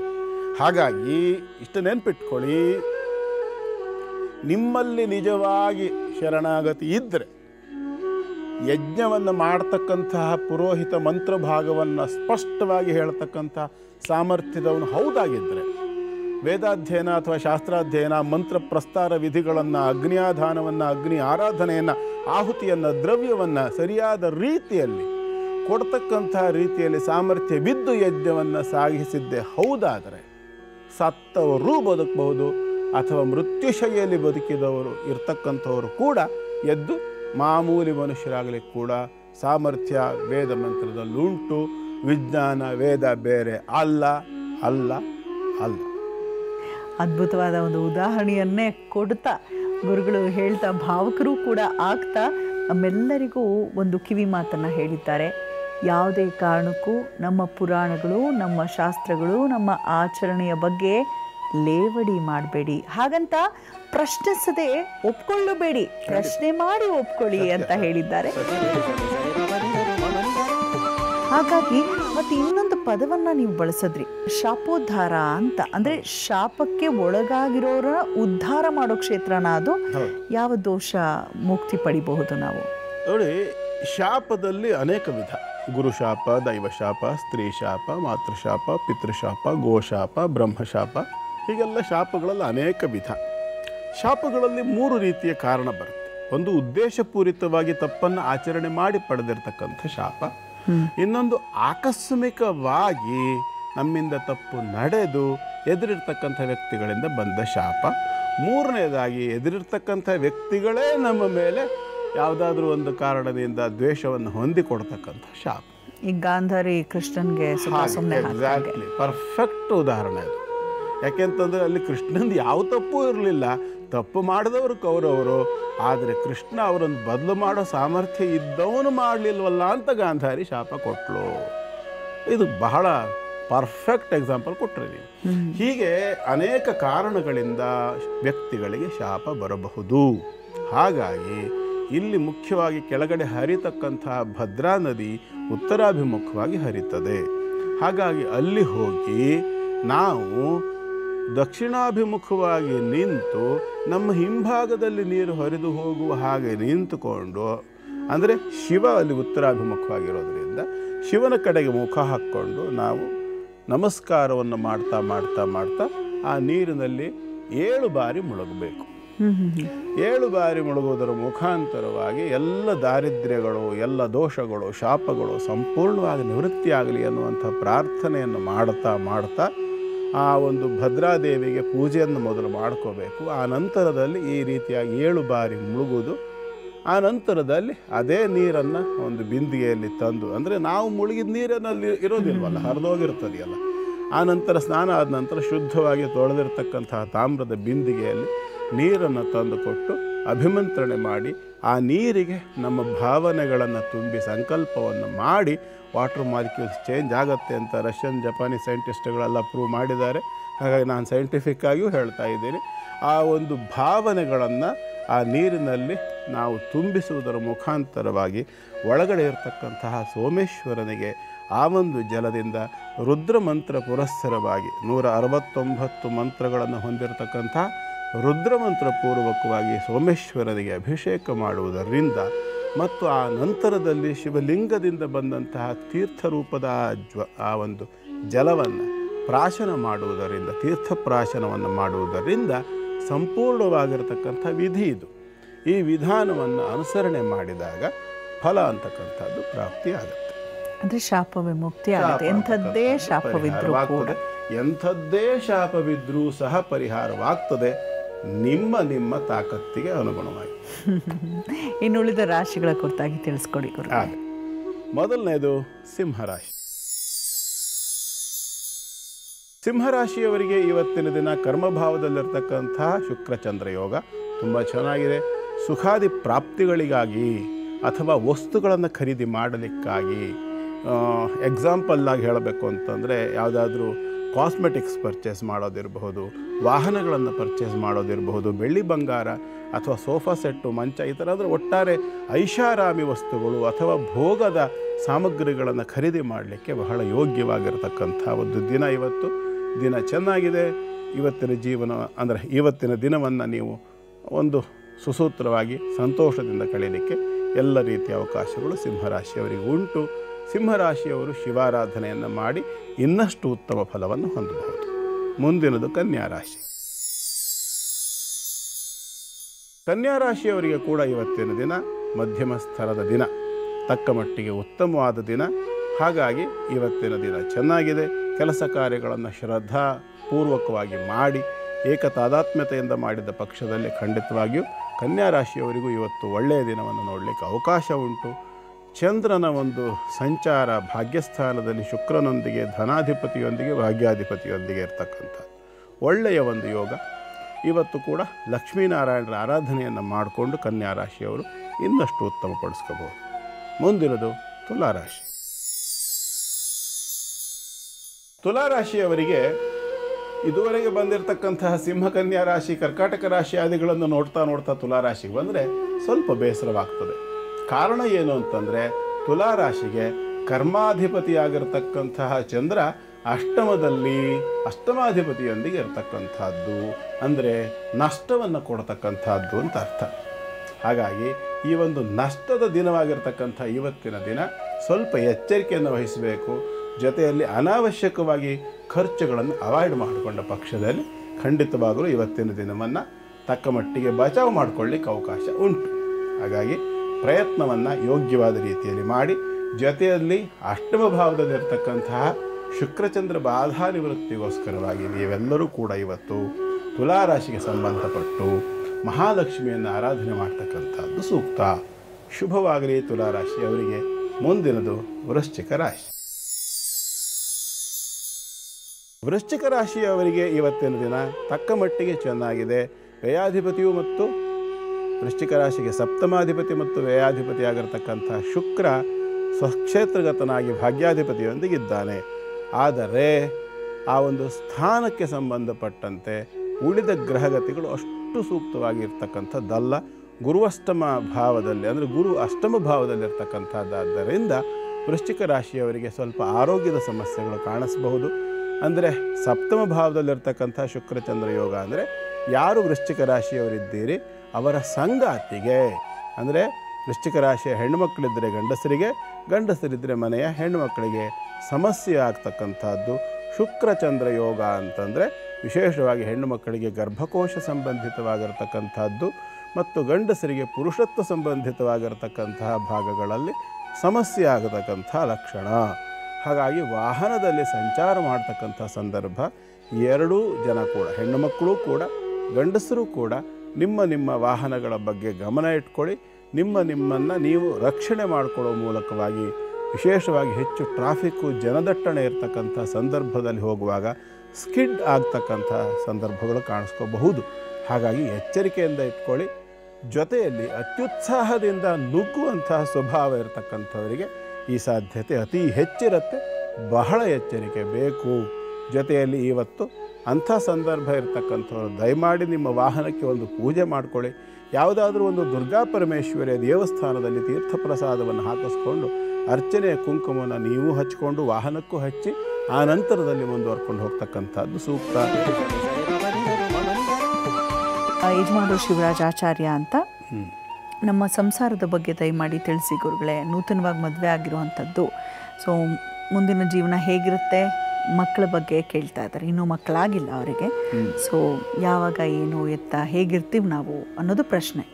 ಮೊದಲನೇದಾಗಿ ಗಗನಶ್ರೀ ಅವ್ರದ್ದು ಡೇಟ್ ಆಫ್ ಬರ್ತ್ ಪ್ರಕಾರ ಅವ್ರದ್ದು ಧನಿಷ್ಠ ನಕ್ಷತ್ರ ಮಕರ ರಾಶಿ ಆಗುತ್ತೆ, ವೃಷಭ ಲಗ್ನ ಆಗುತ್ತೆ. ಲಗ್ನದಲ್ಲಿ ಗುರು ಶನಿ, ಸಪ್ತಮಾಧಿಪತಿ ಆಗಿರ್ತಕ್ಕಂಥ ಕುಜ ಕೂಡ ಚೆನ್ನಾಗಿದ್ದಾನೆ. ಶುಕ್ರವಾರ ದಿವಸ ಜನನ ಆಗಿದೆ. ಶುಕ್ರ ಲಗ್ನದಲ್ಲಿ ಅಂದರೆ ವೃಷಭ ಲಗ್ನದಲ್ಲಿ ಜನನವಾಗಿರ್ತಕ್ಕಂಥದ್ದು ಒಳ್ಳೆಯ ಒಂದು ಜಾತಕ ಇದು. ಗುರು ಶನಿಯ ಯೋಗ ಲಗ್ನದಲ್ಲಿದೆ. ಹಾಗಾಗಿ ಇವರದ್ದು ಬಹುಶಃ ಸಾಮಾಜಿಕವಾಗಿ ಒಂದು ಮಾತು ಹೇಳ್ತಾರಲ್ಲ, ಅಂತರ್ಜಾತೀಯ ವಿವಾಹ ಅನ್ನೋ ಥರದಲ್ಲಿ ನಾನು ಕಂಪ್ಲೇಂಟ್ ಮಾಡ್ತಾ ಇಲ್ಲ. ಅವರವರು ಒಪ್ಪಿ ಮದುವೆ ಆಗಿದ್ದರೆ ಸಂತೋಷ, ಚೆನ್ನಾಗಿರಲಿ, ಖಂಡಿತವಾಗಲೂ ಶುಭ ಹಾರೈಸ್ತೀನಿ. ನನ್ನಲ್ಲಿ ಆ ಭಾವನೆ ಇಲ್ಲೂ ಇಲ್ಲ, ಜಾತೀಯ ಭಾವನೆ ಅಂತಕ್ಕಂಥದ್ದನ್ನು ನಾನಂತೂ ಇಟ್ಕೊಂಡಿಲ್ಲ. ಹಾಗಾಗಿ ಅದೇನು ಟೆನ್ಷನ್ ಮಾಡ್ಕೊಳ್ಳೋ ವಿಚಾರ ಅಲ್ಲ, ಸಂತೋಷ, ಚೆನ್ನಾಗಿರಲಿ. ಆದರೆ ಅನ್ನೋದೊಂದು ಕ್ವಶನ್ ಮಾರ್ಕ್ ಬಂತೀಗ. ಯಾಕೆ ಅಂದರೆ ಧನಿಷ್ಠ ನಕ್ಷತ್ರದಲ್ಲಿ ಹುಟ್ಟಿರ್ತಕ್ಕಂಥ ಇವರಿಗೆ ಆರಂಭದಲ್ಲಿ ಕುಜನ ದಶೆಯಲ್ಲಿ ಹುಟ್ಟಿದ್ದಾರೆ. ಸರಿಸುಮಾರು 4.5 5 ವರ್ಷಗಳಿಗಿಂತಲೂ ಹೆಚ್ಚು ಕಾಲ ಇವರ ಕುಜ ದಶೆ ಅಂತಕ್ಕಂಥದ್ದು ಇವ್ರ ಜಾತಕದಲ್ಲಿ ಉಂಟು. ಅಂದರೆ ಹುಟ್ಟಿದಾಗ ಆಲ್ಮೋಸ್ಟ್ ಹುಟ್ಟಿ 5-6 ವರ್ಷ ಆಗುವಲ್ಲಿವರೆಗೂ ಕೂಡ ಇತ್ತು. ಈಗ 24 ವರ್ಷ ಇವರಿಗೆ. ಹಾಗಾಗಿ 24 ಕಳೆದ 25ನೇ ವರ್ಷ ಅಂದರೆ ಇತ್ತೀಚೆಗೆ ರಾಹುದಶೆ ಮುಗಿದು ಇವರಿಗೆ ಆ ಒಂದು ಗುರುದಶೆ ಅಂತಕ್ಕಂಥದ್ದು ಆರಂಭ ಆಗಿದೆ. ಗುರು ದ್ವಿತೀಯ ಭಾವದಲ್ಲಿದ್ದಾನೆ, ಅಲ್ಲಿಂದ 3, 4, 5, 6 ಹೀಗೆ ಹೋಗ್ತಾನೆ. ಹಾಗಾಗಿ ಆಲ್ಮೋಸ್ಟ್ ಶುಭ ಸ್ಥಿತಿಯಲ್ಲಿ ದಶಾಧಿಪತಿಯ ಸಂಚಾರ ಇದೆ. ಜಾತಕದಲ್ಲಿ ಗುರು ಮತ್ತು ಶನಿ ಒಟ್ಟಾಗಿ ಜನ್ಮ ಲಗ್ನದಲ್ಲಿರ್ತಕ್ಕಂಥದ್ದಾದ್ದರಿಂದ ಶಾರೀರಿಕವಾಗಿ ಸಂತತಿಗೆ ಸಂಬಂಧಪಟ್ಟು ಸ್ವಲ್ಪ ತೊಂದರೆ ಇವರಲ್ಲಿ ಇರೋ ಲಕ್ಷಣ ಕಾಣಿಸ್ತದೆ.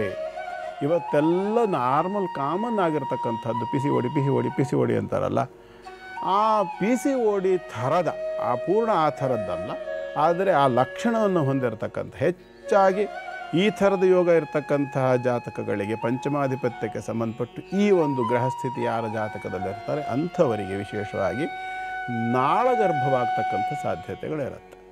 ಅಂಡಾಶಯದಿಂದ ಏನು ಗರ್ಭ ನಾಳ ಡಿಂಬ ನಳಿಕೆ ಅಂತ ಹೇಳ್ತಾರೆ, ಫ್ಯಾಲೋಫಿಯನ್ ಟ್ಯೂಬ್ಸ್ ಅಂತ ಹೇಳ್ತಾರಲ್ಲ, ಟ್ಯೂಬ್ ಪ್ರೆಗ್ನೆನ್ಸಿ ಆಗ್ತಕ್ಕಂಥ ಸಾಧ್ಯತೆಗಳು ಹೆಚ್ಚಿರುತ್ತೆ ಈ ಥರ ಯೋಗ ಇರ್ತಕ್ಕಂಥವರಿಗೆ. ನನ್ನ ಅನುಭವದ ಮೇಲೆ ನಾನು ಹೇಳೋದು, ಅದಕ್ಕೆ ಸೈಂಟಿಫಿಕ್ ರೀಸನ್ ಕೊಡಿ ಅಂತಂದರೆ ನೀವು ಹುಡುಕೊಳ್ಳಿ.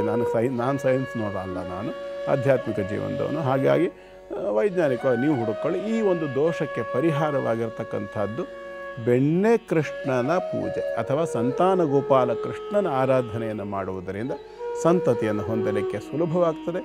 ಜೊತೆಯಲ್ಲಿ ಸಾಂಸಾರಿಕ ಜೀವನದಲ್ಲಿ ದೊಡ್ಡ ಮಟ್ಟದ ಸಮಸ್ಯೆಗಳು ಈ ಜಾತಕದಲ್ಲಿ ಕಾಣಿಸೋದಿಲ್ಲ. ಮುಖ್ಯವಾಗಿ ಒಂದೇ ಒಂದು ವಿಚಾರವನ್ನು ಹೇಳ್ತೀನಿ, ಬೇಗ ಅರ್ಥ ಮಾಡ್ಕೊಳ್ಳೋರಿಗೆ ಅರ್ಥವಾಗುತ್ತೆ. ನಿಮಗೆ ವ್ಯಕ್ತಿ ಪ್ರಧಾನವಾಗಿದ್ದರೆ ವಿಷಯಗಳಿಗೆ ಬೆಲೆ ಕೊಡಬೇಡಿ. ವಿಷಯವೇ ಪ್ರಧಾನವಾಗಿದ್ದ ಪಕ್ಷದಲ್ಲಿ ಹೇಗೂ ನೀವು ವ್ಯಕ್ತಿಗೆ ಬೆಲೆ ಕೊಡೋದಿಲ್ಲ. ಕಾಂಪ್ರಮೈಸ್ ಮತ್ತು ಸ್ಯಾಕ್ರಿಫೈಸ್ ಇವೆರಡು ಇದ್ದರೆ ಎಲ್ಲ ಸಂಸಾರವನ್ನು ಉಳಿಸ್ಕೊಬೋದು. ಒಳ್ಳೆಯದಾಗಲಿ ಗಗನ ಅವರೇ, ಧನ್ಯವಾದಗಳು ನಮಗೆ ಮೆಸೇಜ್ ಕಳಿಸಿದ್ದಕ್ಕಾಗಿ ಅಂತ ಹೇಳ್ತಾ, ನೀವು ಕೂಡ ನಿಮ್ಮ ವೈಯಕ್ತಿಕ ಪ್ರಶ್ನೆ ಕೇಳಬಹುದು. ಸಾರ್ವಜನಿಕವಾಗಿ ಅನ್ವಯಿಸುವಂಥ ಪ್ರಶ್ನೆಗಳನ್ನು ಕೂಡ ನಮ್ಮ ವಾಟ್ಸಪ್ ನಂಬರ್ಗೆ ಅಥವಾ ಇಮೇಲ್ ID-ಗೆ ಅಥವಾ ಪತ್ರದ ಮುಖೇನ ಕೂಡ ಕಳಿಸ್ಕೊಡ್ಬಹುದು ಅಂತ ಹೇಳ್ತಾ, ಕೊನೆಯ 4 ರಾಶಿಗಳ ಕುರಿತಾಗಿ ಏನು ಹೇಳ್ತಿದ್ದೀರಾ ಗುರುಗಳೇ? ಮೊದಲನೇದಾಗಿ ಧನುರಾಶಿ. ಧನುರಾಶಿಯವರಿಗೆ ಇವತ್ತಿನ ದಿನ ಚೆನ್ನಾಗಿದೆ. ಅಷ್ಟಮಾಧಿಪತಿ ಆಗಿರತಕ್ಕಂತಹ ಚಂದ್ರ ಶುಕ್ರನೊಂದಿಗೆ ಸೇರಿ ನಷ್ಟಕ್ಕೆ ದೃಷ್ಟಿ, ಪಾಪ ನಾಶವಾಗತಕ್ಕಂಥ ದಿನ, ರೋಗ ನಾಶವಾಗತಕ್ಕಂಥ ದಿನ. ಔಷಧೋಪಚಾರಾದಿಗಳನ್ನು ಮಾಡ್ತಾ ಇರತಕ್ಕಂಥ ವ್ಯಕ್ತಿಗಳಿಗೆ ಕೂಡ ಅದರಲ್ಲಿ ಸಾಕಷ್ಟು ವೃದ್ಧಿಯನ್ನು ಕಾಣ್ತಕ್ಕಂಥದ್ದು, ಆರೋಗ್ಯದಲ್ಲಿ ವೃದ್ಧಿಯನ್ನು ಕಾಣ್ತಕ್ಕಂಥದ್ದು ಎಲ್ಲವನ್ನು ಇವತ್ತು ಊಹಿಸಬಹುದು. ಪೂರ್ಣವಾಗಿರತಕ್ಕಂಥ ಗುರುವಿನ ಬಲಿಷ್ಠ ದೃಷ್ಟಿ ಇರತಕ್ಕಂಥದ್ದು. ಸಪ್ತಮ ಭಾವಕ್ಕೆ ಯಾವಾಗ ಚಂದ್ರನ ಪ್ರವೇಶವಾಗ್ತಾಯಿದೆ 2 ದಿನಗಳಲ್ಲಿ, ಆ ನಂತರದಲ್ಲಿ ಇನ್ನಷ್ಟು ಉತ್ತಮವಾದಂಥ ಫಲವನ್ನು ನೀವು ಧನುರಾಶಿಯವರು ಹೊಂದಲಿಕ್ಕೆ ಅವಕಾಶ ಉಂಟು. ಶುಭವಾಗಲಿ ಅಂತ ಹಾರೈಸ್ತೇನೆ. ಇನ್ನು ಇಲ್ಲ ನಮಗೆ ಸ್ವಲ್ಪ ಸಮಸ್ಯೆ ಇದೆ, ಏನಾದರೂ ಒಂದು ಬೇರೆ ನಮಗೆ ಹೇಳಿ ಅಂತ ಹೇಳೋದಿದ್ದರೆ, ಸಾಧ್ಯವಾದ ಪಕ್ಷದಲ್ಲಿ ಸ್ವರ್ಣಯಕ್ಷಿ ಅಂತಕ್ಕಂಥ ಒಂದು ದೇವತಾ ತತ್ವ ಇದೆ. ಆ ಸ್ವರ್ಣಯಕ್ಷಿ ದೇವತಾ ತತ್ವವನ್ನು ಒಂದು ಪಾತ್ರೆಯಲ್ಲಿ ಸ್ವಲ್ಪ ಒಂದು 300 ಗ್ರಾಮ್ ಆಗುವಷ್ಟು ಅಕ್ಕಿಯನ್ನು ಹಾಕಿ, ಹಿತ್ತಾಳೆ ಅಥವಾ ತಾಮ್ರದ ಪಾತ್ರೆ ಆದರೂ ಒಳ್ಳೆಯದು, ಬೌಲ್, ಅದರಲ್ಲಿ ಒಂದು 1/4 kg ಸುಮಾರಿಗೆ ಅಕ್ಕಿಯನ್ನು ಹಾಕಿ, ಒಂದು ತೆಂಗಿನಕಾಯಿಯನ್ನು ಇಟ್ಟು, ಜುಟ್ಟು ನಿಮ್ಮ ಕಡೆ ಬರುವ ಹಾಗೆ ಎದುರು ಭಾಗದಲ್ಲಿ ಇಟ್ಟು, ಸ್ವರ್ಣಯಕ್ಷಿಯನ್ನು ಅದರಲ್ಲಿ ಮನಸ್ಸಿನಲ್ಲಿ ಪ್ರಾರ್ಥನೆ ಮಾಡಿ, ಧ್ಯಾನ ಮಾಡಿ, ಒಂದು ಪೂಜೆ ಮಾಡಿ, ಆ ಒಂದು ತೆಂಗಿನಕಾಯಿ ಮತ್ತು ಅಕ್ಕಿಯನ್ನು ಯಾರಾದರೂ ಒಂದು ಸುಮಂಗಲಿಗೆ ಕೊಟ್ಟು ನಮಸ್ಕಾರ ಮಾಡಿ ಆಶೀರ್ವಾದವನ್ನು ಪಡೆದರೆ ಸಾಕು, ಖಂಡಿತವಾಗಿ ಅನುಕೂಲ ಅಂತಕ್ಕಂಥದ್ದು ದೊರಕ್ತದೆ. ಮುಂದಿಂದು ಮಕರ ರಾಶಿ. ಮಕರ ರಾಶಿಯವರಿಗೆ ಇವತ್ತು ಉತ್ತಮವಾಗಿರ್ತಕ್ಕಂಥ ದಿನ, ಚೆನ್ನಾಗಿದೆ. ಇವತ್ತು ಶುಕ್ರಚಂದ್ರ ಯೋಗ ಇದೆ. ಪಂಚಮದಲ್ಲಿ ಯತ್ನ ಕಾರ್ಯಗಳಲ್ಲಿ ಯಶಸ್ಸು ಅಂತಕ್ಕಂಥದ್ದು ಸಿಗ್ತದೆ. ಸಪ್ತಮಾಧಿಪತಿಯು ಪಂಚಮಾಧಿಪತಿಯು ಒಟ್ಟಾಗಿ ಪಂಚಮದಲ್ಲಿರ್ತಕ್ಕಂಥದ್ದು. ಸಂತಾನ ಪ್ರಯತ್ನದಲ್ಲಿರ್ತಕ್ಕಂಥವರಿಗೆ, ಮಕರ ರಾಶಿಯವರಿಗೆ ಈ ಹಿಂದೆ ನಾವು ಫೋನ್ನಲ್ಲಿ ಅವರು ಕಳಿಸಿದ್ರಲ್ಲ ಪ್ರಶ್ನೆಯನ್ನು, ಅವರಿಗೂ ಕೂಡ ಅನ್ವಯಿಸ್ತದೆ. ಅವ್ರದ್ದು ಸಹ ಮಕರ ರಾಶಿ. ಪಂಚಮದಲ್ಲಿ ಶುಕ್ರಚಂದ್ರ ಯೋಗ ಇದೆ, ಸಪ್ತಮಾಧಿಪತ್ಯದ ಯೋಗ ಇದೆ. ಖಂಡಿತ ನಿಮಗೂ ಸಹ ಅನ್ವಯಿಸ್ತದೆ. ಗಗನಶ್ರೀ ಅವರಿಗೂ ಕೂಡ ಈ ಸಂತಾನವನ್ನು ಹೊಂದಬೇಕು ಅಂತಕ್ಕಂಥ ಪ್ರಯತ್ನದಲ್ಲಿ ಯಾರಿರ್ತಾರೆ ಅಂಥವರಿಗೆ ಈ ಥರದ ಯೋಗಗಳಿದ್ದಂಥ ಸಂದರ್ಭದಲ್ಲಿ ದೈವ ಯೋಗ ಅಂತಕ್ಕಂಥದ್ದು ಪ್ರಾಪ್ತಿಯಾಗತ್ತೆ. ಹಾಗಾಗಿ ಸಂತಾನಕ್ಕೆ ಸಂಬಂಧಪಟ್ಟು ಆ ಒಂದು ಹೆಜ್ಜೆಯನ್ನು ಇಟ್ಟಲ್ಲಿ ಅದರ ಫಲವನ್ನು ಕೂಡ ಹೊಂದಲಿಕ್ಕೆ ಅವಕಾಶ ಉಂಟು. ನಿಮ್ಮ ಪರಿಸ್ಥಿತಿಯನ್ನು ನೋಡಿಕೊಂಡು ಮುಂದುವರಿಯಿರಿ. ಸಂತಾನದಾಯಕನಾಗಿರತಕ್ಕಂತಹ ಗೋಪಾಲಕೃಷ್ಣನನ್ನು ಆರಾಧನೆ ಮಾಡಿ. ಶುಭವಾಗಲಿ. ಮುಂದಿನದು ಕುಂಭರಾಶಿ. ಕುಂಭರಾಶಿಯವರಿಗೆ ಚತುರ್ಥ ಶುಕ್ರಚಂದ್ರ ಯೋಗದ ದಿನ ಮತ್ತು ಇವತ್ತಿನ ದಿನ ಚೆನ್ನಾಗಿದೆ. ಪಂಚಮದಲ್ಲಿ ಗುರು ಪೂರ್ಣ ಬಲಿಷ್ಠನಾಗಿರ್ತಕ್ಕಂಥದ್ದು, ಜನ್ಮ ರಾಶಿಯಲ್ಲಿ ರಾಹುವಿನ ಸಂಚಾರ, ಕುಜಕೇತು ಸಪ್ತಮದಲ್ಲಿರ್ತಕ್ಕಂಥದ್ದು, ಎಲ್ಲ ರೀತಿಯಲ್ಲೂ ಸಹ ಉತ್ತಮವಾಗಿರ್ತಕ್ಕಂಥ ಒಂದು ದಿನ ಆಗಿದೆ. ಕುಂಭರಾಶಿಯವರಿಗೆ ಕೂಡ ಇವತ್ತಿನ ದಿನ ಚೆನ್ನಾಗಿದೆ. ಆದರೂ ನಮಗೆ ಸಮಸ್ಯೆ ಬರೋದಾದ್ರೆ ಯಾವುದ್ರಲ್ಲಿ ಬರಬಹುದು ಗುರೂಜಿ ಅಂತ ನೀವು ಕೇಳಿದ್ರೆ, ದ್ವಿತೀಯ ಭಾವದಲ್ಲಿರ್ತಕ್ಕಂಥ ಸಾಡೆ ಕಾರಕನಾದ ಶನಿಯಿಂದಾಗಿ ಬರಬಹುದು. ಹಾಗಾಗಿ ಶನಿಯ ಒಂದು ಪೀಡಾ ನಿವೃತ್ತಿಗೋಸ್ಕರವಾಗಿ ಆಂಜನೇಯನನ್ನು ಧ್ಯಾನ ಮಾಡಿಕೊಳ್ಳಿ. ದುಡ್ಡು ಕಾಸಿನ ವಿಚಾರದಲ್ಲಿ ವಾಗ್ವಾದಗಳು ನಡೀಬಹುದು. ಅಂಥ ಸಂದರ್ಭದಲ್ಲಿ ನೀವು ಆ ಒಂದು ಆಂಜನೇಯನನ್ನು ಧ್ಯಾನ ಮಾಡಿಕೊಂಡು ಅನುಗ್ರಹವನ್ನು ಪಡ್ಕೊಂಡ ಪಕ್ಷದಲ್ಲಿ ಶುಭ ಫಲವನ್ನು ನಿರೀಕ್ಷೆ ಮಾಡಲಿಕ್ಕೆ ಅವಕಾಶ ಉಂಟು. ಕೊನೆಯದಾಗಿ ಮೀನರಾಶಿ. ಮೀನರಾಶಿಯವರಿಗೆ ತೃತೀಯ ಶುಕ್ರಚಂದ್ರ ಅಂತಂದರೆ ಅನೂಹ್ಯ ಭಯ ಅಂಥೇಳಿ ಅರ್ಥ. ಯಾವ ಭಯ ಅಂದರೆ ಮಾನಸಿಕವಾಗಿರ್ತಕ್ಕಂಥ ಒಂದು ದೌರ್ಬಲ್ಯದಿಂದಾಗಿ ಭಯಪ್ರಾಪ್ತಿಯಾಗ್ತಕ್ಕಂಥ ಒಂದು ದಿನ. ರಾಶಿಯಲ್ಲಿರ್ತಕ್ಕಂಥ ಶನಿ, ಜನ್ಮ ಶನಿ ಬೇರೆ, 12ನೇ ಭಾವದಲ್ಲಿರ್ತಕ್ಕಂತಹ ರಾಹು, ಈ ಎಲ್ಲ ಒಂದು ಭಾವದಿಂದಾಗಿ ಸ್ವಲ್ಪ ಮಾನಸಿಕವಾಗಿ ಚಾಂಚಲ್ಯ ಇರ್ತಕ್ಕಂಥವರಿಗೆ ವಿಶೇಷವಾಗಿ, ಅದರಲ್ಲೂ ಇನ್ನೆರಡು ದಿವಸಗಳಲ್ಲಿ ಅಮಾವಾಸ್ಯೆ ಬೇರೆ ಇದೆ. ಹಾಗಾಗಿ ಅಮಾವಾಸ್ಯೆಯ ಸಂದರ್ಭದಲ್ಲಿ ವಾತಾವರಣದಲ್ಲಿ ಆಗ್ತಕ್ಕಂತಹ ಒಂದು ಒತ್ತಡದಿಂದಾಗಿ ನಮಗೆಲ್ಲರಿಗೂ ಸಹ ಗೊತ್ತು, ಡಿಪ್ರೆಷನ್ ಅನ್ನುವಂಥ ಪದ ಇದೆ. ಈ ಡಿಪ್ರೆಷನ್ ಅನ್ನುವಂಥದ್ದನ್ನು ಸೈಕಲಾಜಿಸ್ಟ್ಗಳು ಬಳಸ್ತಾರೆ, ವೆದರ್ ಸೈಂಟಿಸ್ಟ್ಗಳು ಕೂಡ ಬಳಸ್ತಾರೆ. ವಾತಾವರಣದಲ್ಲಿ ಡಿಪ್ರೆಷನ್ ಅಂತಂದರೆ ಒತ್ತಡ, ಗಾಳಿಯ ಒತ್ತಡಕ್ಕೂ ಡಿಪ್ರೆಷನ್ ಅನ್ನೋ ಪದವನ್ನೇ ಬಳಸ್ತಾರೆ. ಅದೇ ಕಾರಣದಿಂದಾಗಿ ಸಮುದ್ರದಲ್ಲಿ ಉಕ್ಕೇರ್ತದೆ ಅಂತ ಹೇಳುವಂಥ ಒಂದು ವೈಜ್ಞಾನಿಕವಾಗಿರತಕ್ಕಂಥ ಕಾರಣ. ಮನುಷ್ಯನ ಶರೀರದಲ್ಲೂ ಸಹ ನೀರಿನ ಅಂಶ 70% ಇದೆ ಅಂತ ವಿಜ್ಞಾನ ಹೇಳುತ್ತೆ. ಅದೇ ಕಾರಣದಿಂದಾಗಿ ವಾತಾವರಣದಲ್ಲಿ ಈ ಫುಲ್ ಮೂನ್ ಡೇ, ಹುಣ್ಣಿಮೆ ಮತ್ತು ನೋ ಮೂನ್ ಡೇ ಅಂದರೆ ಅಮಾವಾಸ್ಯೆ, ಈ ಸಂದರ್ಭಗಳಲ್ಲಿ ಒತ್ತಡ ಹೆಚ್ಚಾಗ್ತದೆ. ಅದೇ ಕಾರಣದಿಂದ ಮಾನಸಿಕವಾಗಿ ಖಿನ್ನತೆ ಇರತಕ್ಕಂಥವರಿಗೆ ಕೂಡ ಸಾಕಷ್ಟು ವ್ಯತ್ಯಾಸಗಳಾಗಬಹುದು. ಸ್ವಲ್ಪ ಆದಷ್ಟು ಮೆಡಿಟೇಷನ್ನು, ಧ್ಯಾನ ಇತ್ಯಾದಿಗಳನ್ನು ಮಾಡಿಕೊಂಡು, ಅಥವಾ ಇನ್ನೇನು ಇದರಿಂದ ನಮ್ಗೆ ಅನುಕೂಲ ಆಗ್ತಿಲ್ಲ, ತುಂಬ ತೊಂದರೆ ಆಗ್ತಿದೆ ಅಂತ ಹೇಳುವಂಥ ಸಂದರ್ಭದಲ್ಲಿ ದೇವಿಯ ಖಡ್ಗಮಾಲಾ ಸ್ತೋತ್ರ ಅನ್ನುವಂಥದ್ದು ಒಂದು ಭಾಗ ಇದೆ. ಉಚ್ಚಾರವನ್ನು ಬಾಯಿ ತೆಗೆದು ಮಾಡಬಾರ್ದು. ಕಣ್ಣು ಮುಚ್ಚಿಕೊಂಡು, ಬಾಯನ್ನು ಕೂಡ ಮುಚ್ಚಿಕೊಂಡು, ಮಾನಸಿಕವಾಗಿರ್ತಕ್ಕಂಥ ಅನುಸಂಧಾನವನ್ನು ಇಟ್ಟುಕೊಂಡು ದೇವಿ ಖಡ್ಗಮಾಲಾ ಸ್ತೋತ್ರವನ್ನು ಶ್ರವಣ ಮಾಡೋದ್ರಿಂದ ಈ ಒಂದು ಸಮಸ್ಯೆಗೆ ಪರಿಹಾರ ಸಿಗುತ್ತದೆ. ಎಲ್ಲರಿಗೂ ಶುಭವಾಗಿದೆ. ಒಂದು ವಿಶೇಷವಾದ ವಿಚಾರಗಳನ್ನು ಪ್ರತಿದಿನವೂ ನಮಗೆ ತಿಳ್ಕೊಳ್ಳೋ ಒಂದು ಅವಕಾಶ ದೊರಕ್ತಾ ಇದೆ ಧರ್ಮಜ್ಯೋತಿ ಕಾರ್ಯಕ್ರಮದ ಮುಖೇನ. ನಾವು NKR ವಾಹಿನಿಯ ಸಮಸ್ತರಿಗೂ ಧನ್ಯವಾದಗಳನ್ನು ಹೇಳಲೇಬೇಕು. ಈ ಕಾರಣಕ್ಕೆ ಗುರುಗಳೇ, ನಿಮ್ಮನ್ನು ಆಯ್ಕೆ ಮಾಡಿ ಇಲ್ಲಿ ಕುಳ್ಳರಿಸಿ ಒಂದಷ್ಟು ವಿಚಾರವನ್ನು ನಾವು ತಿಳಿದುಕೊಂಡು ಒಂದಷ್ಟು ಜನರಿಗೆ ತಿಳಿಸೋ ಪ್ರಯತ್ನ ಮಾಡ್ತಾ ಇದ್ದೀವಿ. ಧನ್ಯವಾದಗಳು. ಸರ್ವೇ ಜನ ಸುಖಿನೋ ಭವಂತು, ಸಮಸ್ತ ಸನ್ಮಂಗಳಾನಿ ಭವಂತು. ಎಲ್ಲರಿಗೂ ಸಹ ಭಗವಂತ ಒಳ್ಳೆಯದು. ವೀಕ್ಷಕರೇ, ಎಲ್ಲರಿಗೂ ಒಳ್ಳೆಯದಾಗಲಿ ಅಂತ ಮತ್ತೆ ಹೇಳ್ತಾ ಮತ್ತೆ ಸಿಗೋಣ ನಾಳಿನ ಎಪಿಸೋಡ್ನಲ್ಲಿ. ಹೋಗಿ ಬರೋದಾ? ನಮಸ್ಕಾರ.